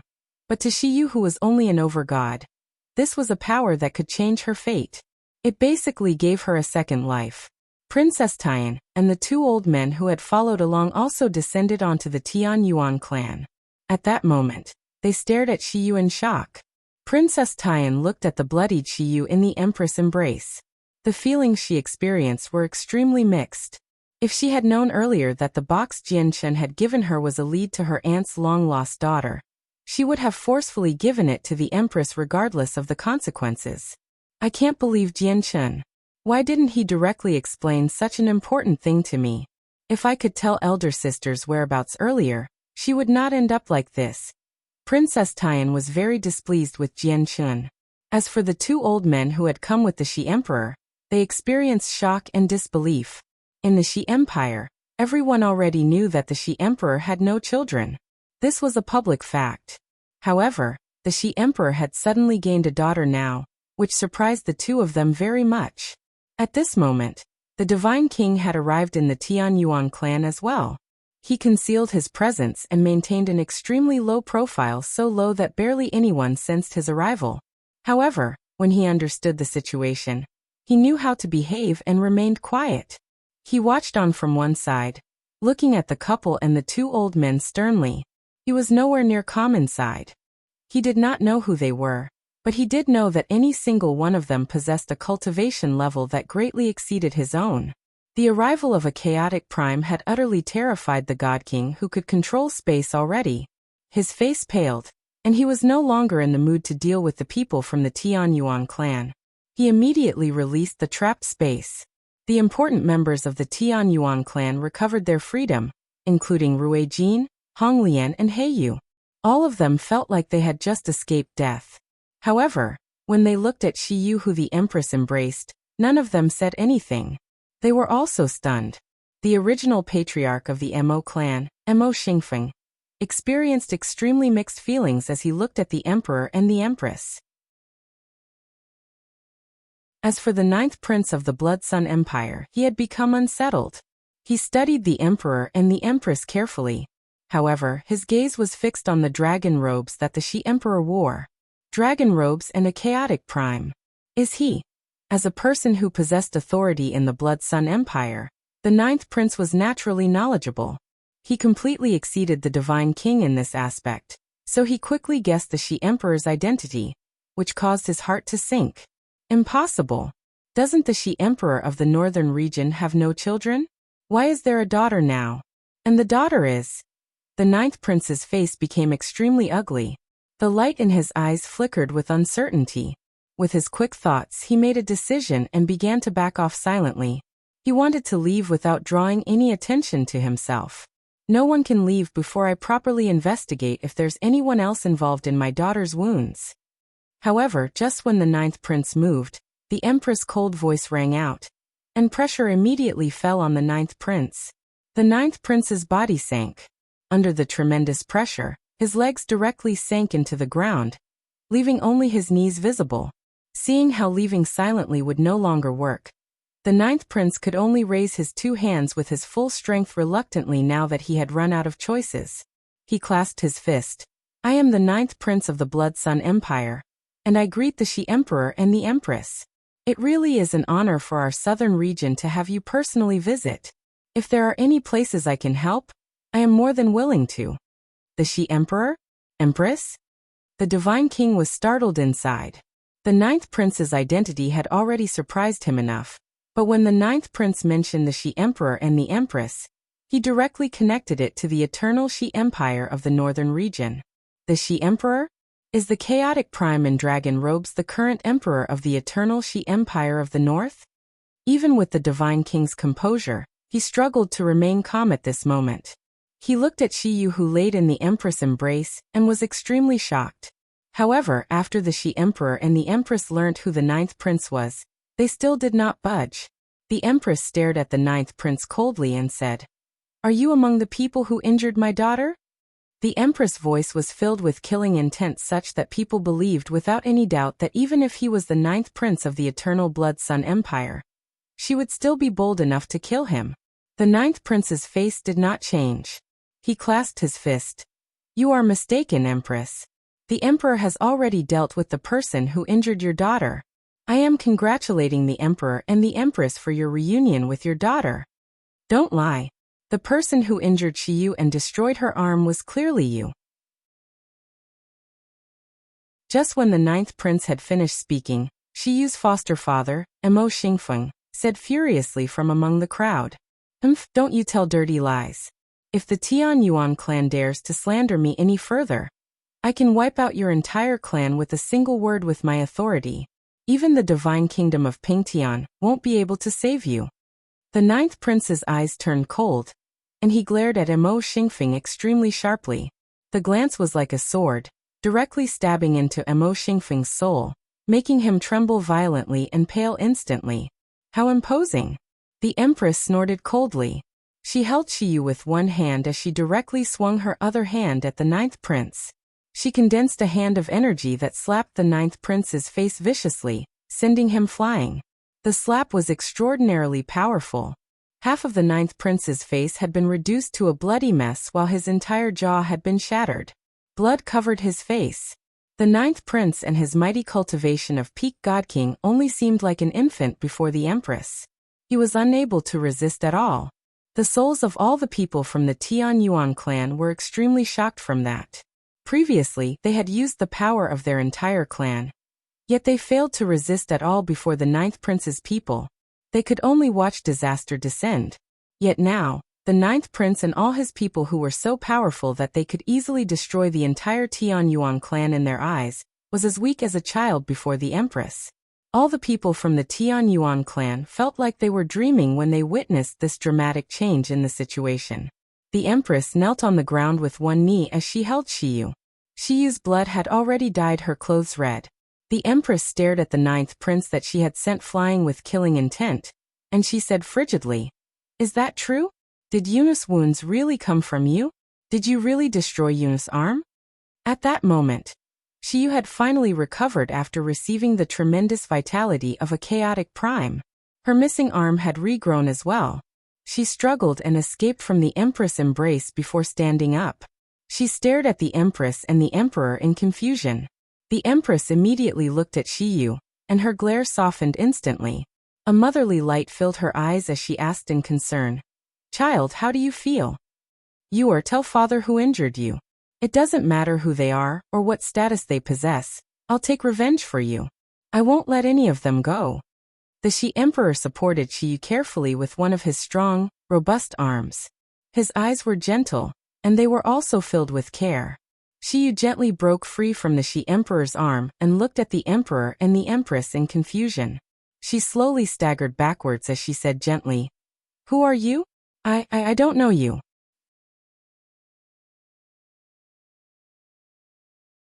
When the Shi Emperor and the Empress heard Shiyu's last sentence, the plain voice had instead made the two primordial realm experts shudder inside. Evident sorrow filled their faces. When the Shi Emperor and the Empress heard Shiyu's last sentence, the plain voice had instead made the two primordial realm experts shudder inside. Evident sorrow filled their faces. The Shi Emperor was a vicious person who had created storms of blood, and had personally killed half of the primordial realm experts in his empire. He was a cold-blooded emperor, who even turned against his brothers. Yet, his face was filled with an indescribable bitterness right now. His arm remained extended in the posture where he supported Shiyu before. It seemed to be frozen there. His beloved daughter's previous words were like a needle, deeply piercing the Shi Emperor's heart with pain. Tears welled up in the eyes of the Shi Emperor. They seemed to roll down the cheeks of the Emperor famed for his cold-bloodedness uncontrollably. His stalwart body trembled slightly as he stared at Shiyu in utter pain. He opened his mouth slightly as if he wanted to explain something. However, when he saw the marks of blood on his daughter, he failed to say anything. "Child, I'm your mother, the mother who gave birth to you. This is your father connected to you by blood." the Empress broke out into tears. She charged over and embraced Shiyu tightly regardless of anything. She held her very tightly, where Shiyu was unable to break free at all. It was as if her daughter would vanish from her if she let go. At that moment, she was no longer the great empress of the Shi Empire, nor was she a peak expert who had reached the primordial realm. She was only a mother with a fragile heart. By now, crowds had already formed around the Tianyuan clan. The primordial realm experts of the Heavenly Moon Empire had arrived as well. They stood with the Divine King, conversing secretly to ask about the situation here. However, the surroundings were extraordinarily quiet even though so many people had gathered around. They all watched on silently as they were in turmoil inside. The 9th prince who the Empress had sent flying did not dare to make any sounds at all. He looked at the Empress who sobbed while embracing Shiyu and the heartbroken Shi Emperor beside her. He felt bitter inside. He would have never thought that the overgod he randomly came across in the Tianyuan clan, when he came looking for the person who had taken his flower of ways, would actually be the princess of the Shi Empire of the North. Moreover, this princess had almost died to his hands. At this moment, the 9th prince experienced deep regret. He also felt extremely victimized. If he had known that Shiyu was the only daughter of the current emperor of the Shi Empire earlier, he would have never touched a hair on her even if he were 100 times bolder. Although the Blood Sun Empire was just like the Shi Empire, a ruler of an entire region, the current emperor of the Blood Sun Empire, the 9th prince's father, had many children. He was only one of the many children under the emperor. If the interests of the empire were truly threatened, his status as prince could be removed at any time. However, Shiyu was the only daughter of the Shi Emperor. Moreover, from the emotions the Shi Emperor and the Empress had shown, there was no doubt that they were willing to give up everything for their daughter. Shiyu was unable to break free from the Empress' embrace no matter what, so she just gave up. She allowed herself to be embraced like that. It was just that she clearly struggled to accept these people who had suddenly said they were her parents. She resisted instinctively. No, you're not my parents. I don't have parents. I only have a foster father. Shiyu shook her head gently. She spoke very softly, but tears welled up in her eyes. The Empress looked at Shiyu gently, and she used her right hand to wipe away the blood on Shiyu's face softly. The blood had already dyed the Empress white, soft hands red. She said with a trembling voice, "Dumb child, don't say dumb things. When mother and father abandoned you, we had no other choice either. Mother knows you resent us, and mother also knows that you cannot forgive us. But since we've found you now, mother will use the rest of her life to properly make it up to you." The Shi Emperor also walked over. He sighed gently. It has been tough for you in the past few years. It's just like what your mother said. When we abandoned you in the past, it was all to protect you. I'll explain the exact reason later. Right now, tell father just who else has harassed you among the people here? I'll help you deal with them.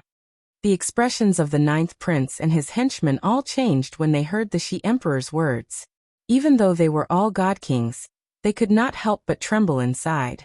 The 9th prince secretly panicked. He had already sent a message, but his father still had not come. He had no doubts that the Shi Emperor would kill him without any hesitation if the Blood Sun Empire still did not send any people. He would not take his status into account at all. After all, the Shi Emperor was famed for his viciousness and brutality. This time, Shiyu finally broke free from the Empress' embrace.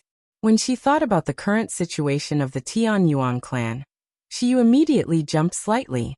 She stopped wondering if the people before her were her parents immediately, and quickly looked around. Newbies! Suddenly, Shiyu cried out and arrived beside Newbies with a single step. Newbies currently laid on the ground with his eyes widened. The top of his skull had shattered, and his soul had been removed. Shiyu became furious. Fuming hatred filled her eyes and she said painfully, "Why, you've killed Newbies." Newbies was a close friend of Jianqin.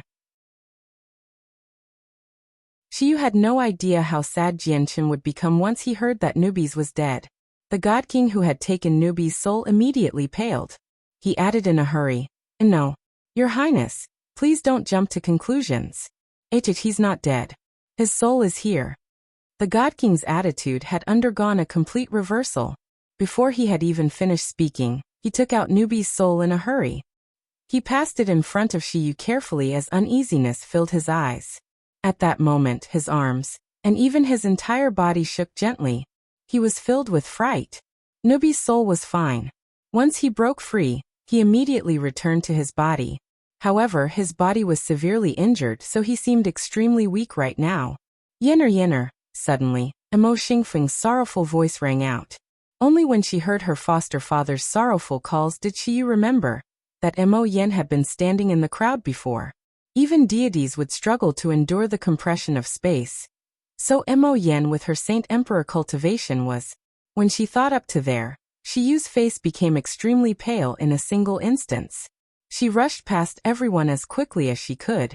However, when she arrived there, she could not find Emo Yen at all. All she saw was a heap of blood and flesh with ripped cloth scattered in between it. It was the clothes that Emo Yen liked to wear the most. Emo Xingfeng currently knelt before the pile of flesh and blood. He was grief-stricken. The sight roared through Shiyu's head like a bolt of lightning. It stunned her instantly, and she began to totter heavily, almost falling to the ground. She had already become extremely pale. Shiyu fell onto her bottom as she stared at the pile of indistinguishable blood and flesh. Her mind was about to collapse as tears flowed down her cheeks uncontrollably. Yenner. Shiyu murmured subconsciously. She could not help but think of the mischievous, energetic girl of the past. She was heartbroken. She and Emo Yen were so close that it was not something anyone else could understand. It could even be said that Emo Yen was the person closest to her in the world. She was even more attached to Emo Yen than her foster father, Emo Xingfeng. At this moment, the Shi Emperor and the Empress made their way over. The Shi Emperor glanced at the pile of flesh before squatting down beside Shiyu. He placed his hand on her shoulder and comforted her. Don't worry and don't feel sad. Father's here.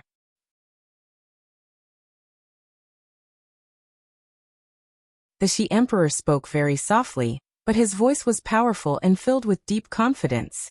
It was like there were very few things in the world that he could not do or resolve. The Shi Emperor spoke very softly, but his voice was powerful and filled with deep confidence.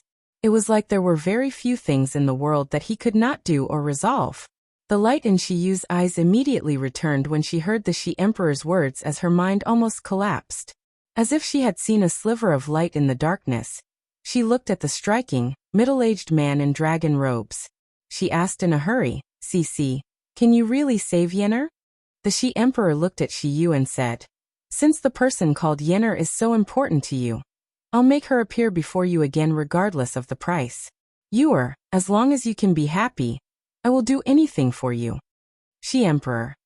When the two old men who had followed along heard the Shi Emperor's words, they immediately became alarmed.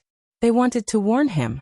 However, just when they were about to say something, the Shi Emperor raised his hand to shut them up. The two old men looked at each other. The Shi Emperor was the current emperor of the Shi Empire. A qualified emperor would never place too much importance on his personal affairs. He would work towards the interests of the empire for everything. He would even give up on his children at crucial times. However, the Shi Emperor did not value the interests of the empire at all. Instead, he did everything for his daughter. He could even say that he would do anything for his daughter. As the person in charge of an eternal empire, they definitely could not say something like that. They could not even consider it. The silent divine king and the primordial realm experts of the heavenly moon empire nearby were experiencing internal turmoil. Some of them even looked at Shiyu in envy. In the lands of the Cloud Plain, would there still be any person bold enough to provoke the lady called Shiyu, seeing how she could get the emperor of an eternal empire, a chaotic prime, to make a promise like that? "Senior, can you really save Yenner?" Emo Xingfeng stared at the Shi Emperor as he asked with a trembling voice. The Shi Emperor nodded. Although her soul is gone, fortunately, she's not very powerful, and her soul hasn't completely dispersed either. It has been scattered in this space with some fragments remaining. All you need is a radiant God King who has condensed the 7 colored flowers to save her. And my empire just happens to have a radiant God King. With that, the Shi Emperor formed a seal with his hand. He sent off an edict into the air, which flew towards the Shi Empire of the northern region. Thank you for saving my daughter, Senior. Thank you. Mo Xingfeng was overjoyed as he expressed his gratitude several times. Xiyu also let out a breath of relief now that Mo Yen could be revived. Afterwards, she looked at the ninth prince and his god kings. Fury immediately sprang up in her eyes, and she said through gritted teeth, the disaster of the clan was all caused by them. All of them should die. The Empress looked at Xiyu and nodded lovingly. Then, she looked at the ninth prince and his people, and her eyes immediately turned cold. With a flash, the Empress arrived before a god king who followed the ninth prince. She directly extended a slender finger towards him, sealing up all his cultivation instantly. Then she tossed him before Xiyu like he was a dead dog. From the start till the end, the god king did nothing. This was because the difference in strength was just far too great. Before the Empress, he was like an ant. I never thought the Empress' strength would be unfathomable as well. She's at the 6th heavenly layer at the very least. The Divine King and the Primordial Realm experts of the Heavenly Moon Empire all jumped inside when they saw the Empress move. The Empress continued, capturing all the other god kings the ninth prince had brought with him. She tossed them all before Xiyu. Even the ninth prince of exalted status, known to be the most likely successor of the current emperor, was not spared. The Empress mercilessly sealed up his cultivation and tossed him before Xiyu. The ninth prince's face became extremely ugly.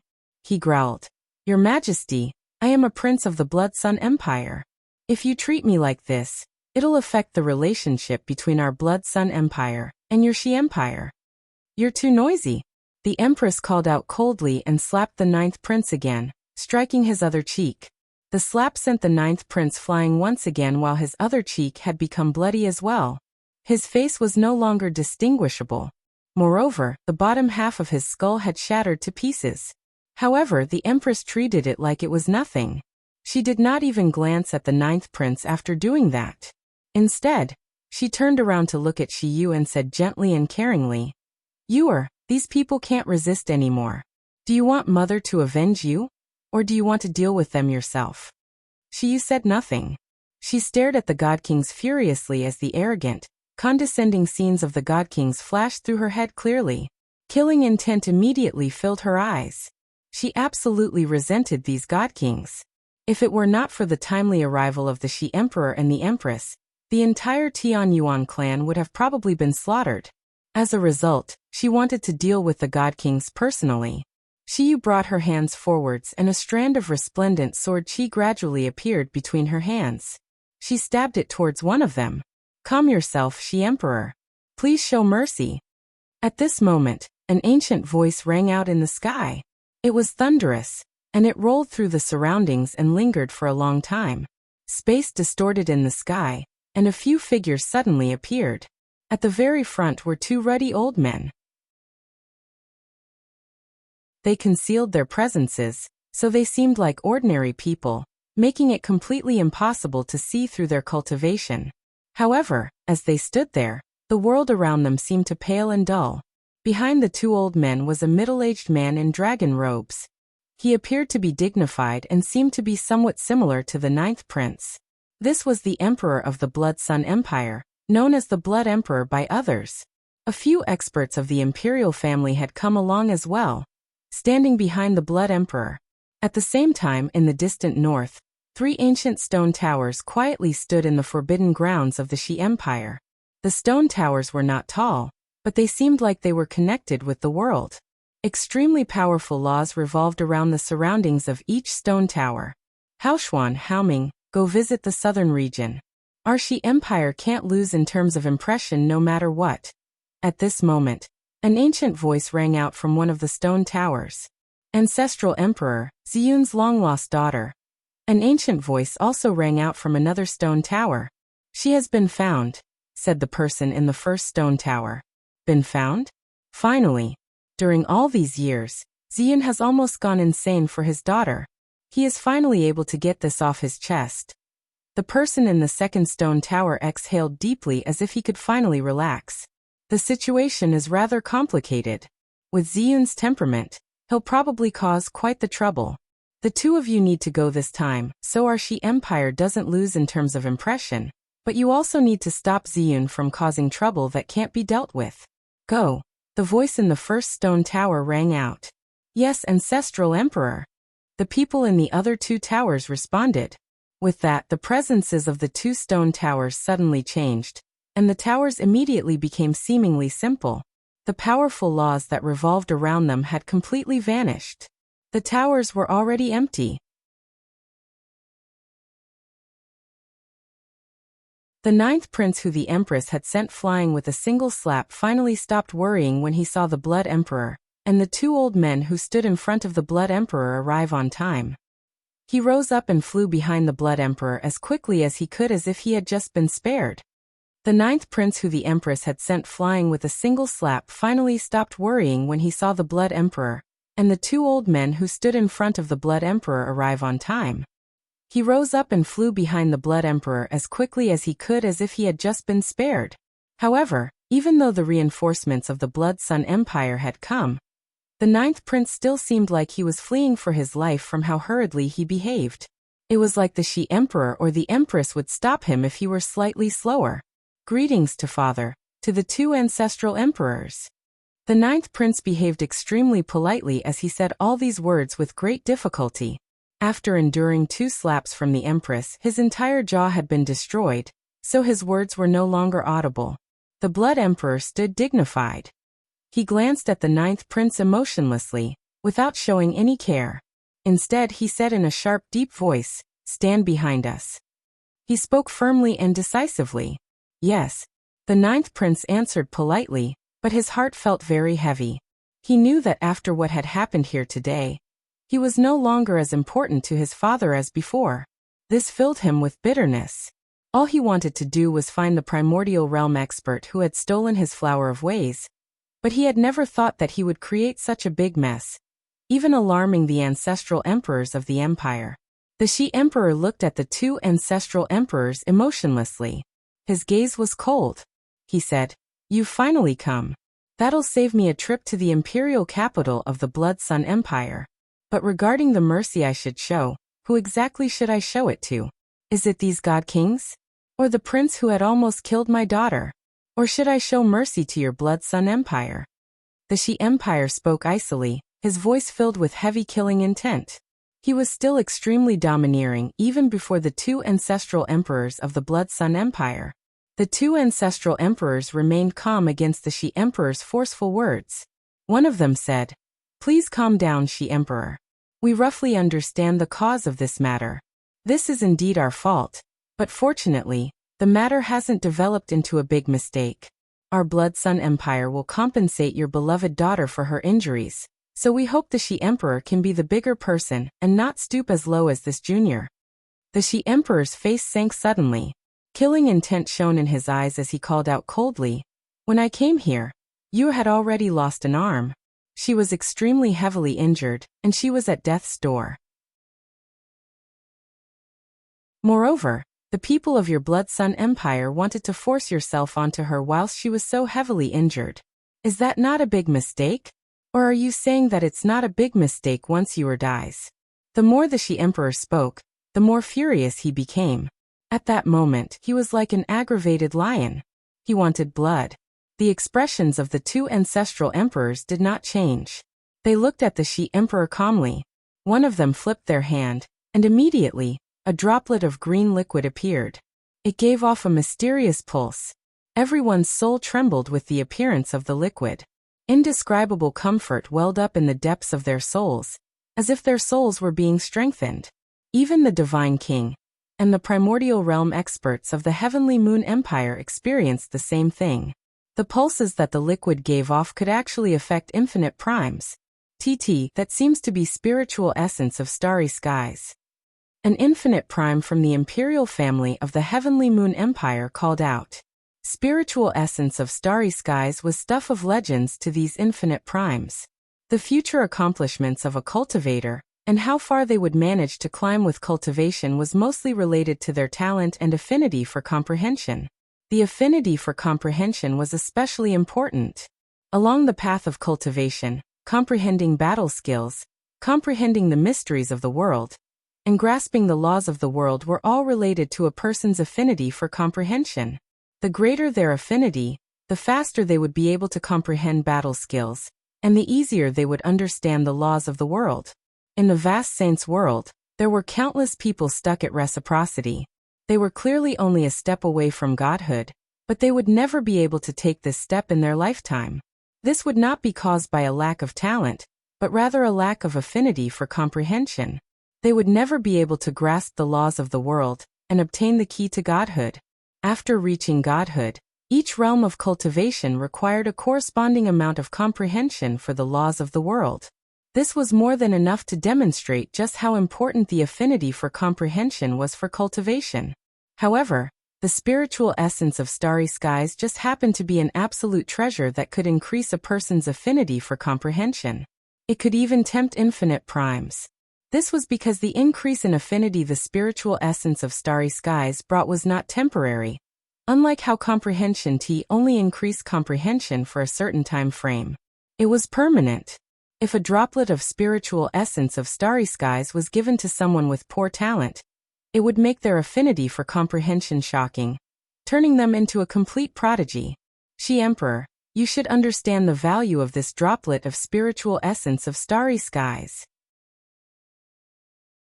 May I ask if this is enough to resolve your grievances? An ancestral emperor asked. However, the She Emperor did not waver at all. He said coldly, the injuries to you cannot be compensated by anything. Debts of blood must be repaid with blood. The She Emperor spoke confidently, without any hesitation at all. Then he turned to look at Shi Yu and said, "You do it. Kill these god kings. I'd like to see who dares to stop it." Towards the end, a powerful presence radiated from the She Emperor, crushing down on the two ancestral emperors in an overwhelming manner. The two ancestral emperors who had remained calm for the entire time finally changed in expression slightly. They frowned faintly. The Blood Emperor behind them glanced at the ninth prince slightly. A sliver of coldness appeared in his dignified gaze. He sighed inside and thought, my ninth son really has gone too far this time. Of all the people he could offend, he just had to choose the She Emperor of the She Empire. Shi Yu hesitated slightly before striking out with confidence. She killed the God Kings without showing any mercy. Faced with Shi Yu's attacks, the God Kings who had their cultivations sealed were unable to dodge at all. They could only watch death approach them. The two ancestral emperors from the Blood Sun Empire watched on, and did not choose to interfere. They had some understanding of the She Emperor's temperament. He was a vicious person who could commit madness for his daughter, without looking at the bigger picture at all. His massacre of the many primordial realm experts in the She Empire, and personal slaughtering of his brothers, was the best evidence. Even the authoritative Grand Imperial Protector of the She Empire had not been spared. Against someone so vicious, there would definitely be a battle between chaotic primes if they interfered to save these God Kings. Very soon, Shi Yu had dealt with all the God Kings who had come with the ninth prince. Sword Qi pierced their foreheads, dispersing their souls and killing them completely. They did not possess a tough body like Jian Chen's chaotic body. They could emerge unscathed from attacks of over-gods. But once their cultivation was sealed up, even deities and origin realm experts could hurt them, let alone over-gods. She Emperor, are you satisfied now? Once all the God Kings died, an ancestral emperor asked. Hand over the ninth prince, the She Emperor said emotionlessly. He spoke firmly, leaving no room for negotiation. This time, the two ancestral emperors struggled to remain composed. Their faces changed slightly. Even the Blood Emperor standing behind them revealed an ugly expression. Ignoring the heinous deeds the ninth prince had committed, he was still a member of the imperial family, a direct son of the Blood Sun Empire. His life did not matter, but he did represent the Blood Sun Empire. The hearts of the two ancestral emperors sank. They did not care about the life of the ninth prince. What they truly cared about was the dignity of the Blood Sun Empire. If they really handed over the ninth prince, and the She Emperor killed him right in front of them, would their Blood Sun Empire still have any dignity?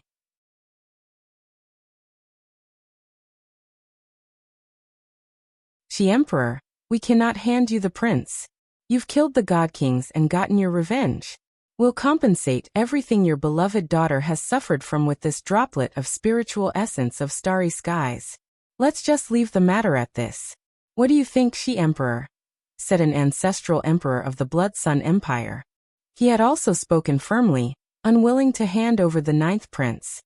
Shi Emperor, we cannot hand you the prince. You've killed the God Kings and gotten your revenge. We'll compensate everything your beloved daughter has suffered from with this droplet of spiritual essence of starry skies. Let's just leave the matter at this. What do you think, Shi Emperor? Said an ancestral emperor of the Blood Sun Empire. He had also spoken firmly, unwilling to hand over the 9th prince.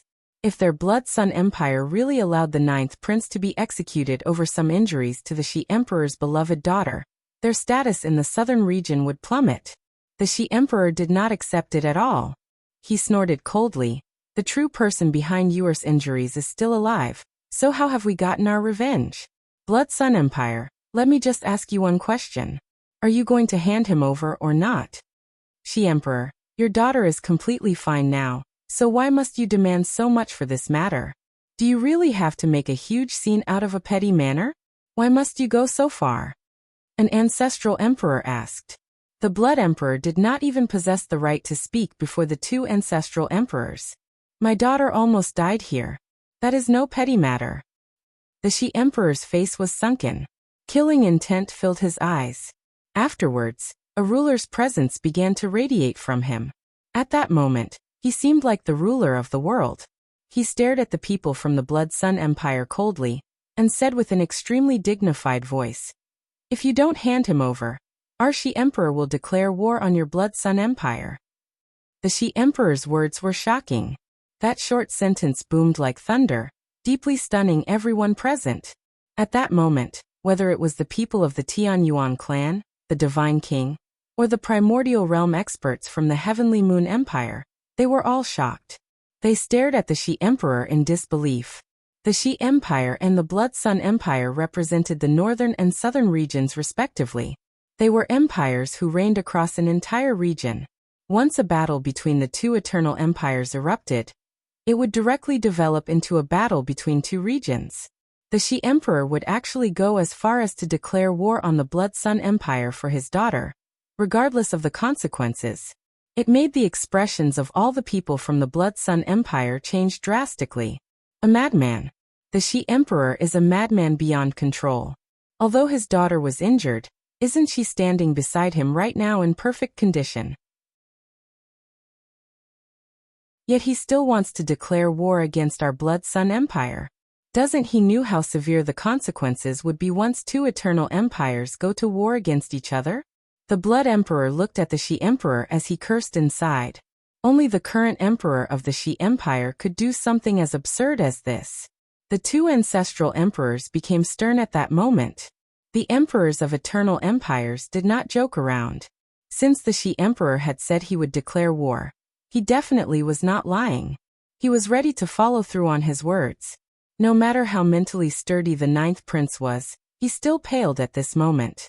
He had never thought that injuring an overgod in a tiny clan would develop into a war between 2 eternal empires. This had frightened him. As the cause of all this, Shi looked at the Shi Emperor with extremely mixed feelings. She experienced a multitude of emotions. Even she could not properly describe what she was feeling right now. It was even more evident for the important members of the Tianyuan clan. They were completely dumbfounded. The 2 ancestral emperors looked at each other as their eyebrows were locked together tightly. They felt quite the headache when they faced the Shi Emperor, who completely ignored the bigger picture, and would do anything for his daughter, even if it meant involving the entire Eternal Empire. Ziyun calmed down. At this moment, an ancient voice rang out. With it, the space beside the Shi Emperor rippled, and 2 ruddy old men emerged silently. They were Shi Haoxuan and Shi Haoming, who had hurried over from the Shi Empire. They were the ancestral emperors of the Shi Empire. As for Shi Haoxuan, he was the father of the current emperor, Shi Ziyun. The appearance of Shi Haoxuan and Shi Haoming did not make the Shi Emperor's expression change at all. On the other hand, the Empress immediately showed respect. She pulled Shiyu over and bowed at Shi Haoxuan, and Shi Haoming first before looking at Shiyu. She said gently, They're your grandfather and great-grandfather. Why don't you greet them? Don't. He's not worthy of being your grandfather. However, the Shi Emperor appeared before Shi Yu and said emotionlessly right after the Empress spoke.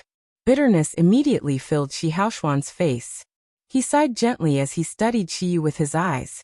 There was some benevolence in his gaze as well. Ziyun, there's too much involved in declaring war.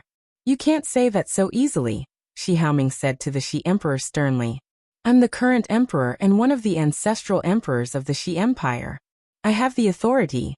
If the Blood Sun Empire doesn't hand him over, then I can only declare war, the Shi Emperor said coldly. He showed no respect. Shi Haoming also sighed when he saw how stubborn the Shi Emperor was. He felt rather helpless about the Shi Emperor. As an ancestral emperor of the Shi Empire, he was a paramount existence. He represented the supreme authority of the Eternal Empire. If the current emperor dared to turn against him, he could even lay him off with a single word. However, Shi Ziyun was rather special to the point where even Shi Haoming and Shi Haoshuan, his two seniors, had to let him have his way most of the time. Ziyun, let me talk with the Blood Sun Empire instead. I'll try to reach a solution where we're both happy, Shi Haoming said to the Shi Emperor. In the imperial capital of the Blood Sun Empire in the southern region, Jian Chen and Kai Ye quickly made their way through the bustling streets. They hurried towards the center of the city. It was closest to the imperial palace there, so it was the safest place in the southern region. The Blood Sun Empire is the ruler of the southern region as the only eternal empire. The imperial palace is important in the Blood Sun Empire as well, so fighting is naturally prohibited. I hope this place can keep Huayan at bay, Jian Chen thought. Now that he had raised the attention of a vice leader of the Empyrean demon cult, he felt like he was in great danger at all times. After all, a primordial realm expert was hunting him down. Although the Divine King had kept Huayan busy, he understood that this was only temporary. The Divine King could not buy a lot of time for him. You're tuning in to the Li Mei's Wuxia Whispers YouTube channel. We're so grateful for your support, and don't forget to subscribe to join us on this incredible journey through captivating stories. Your generosity through donations truly makes a world of difference, as it's the primary source of revenue that allows me to expand and enhance this channel for you. Thank you from the bottom of my heart for being a part of this adventure.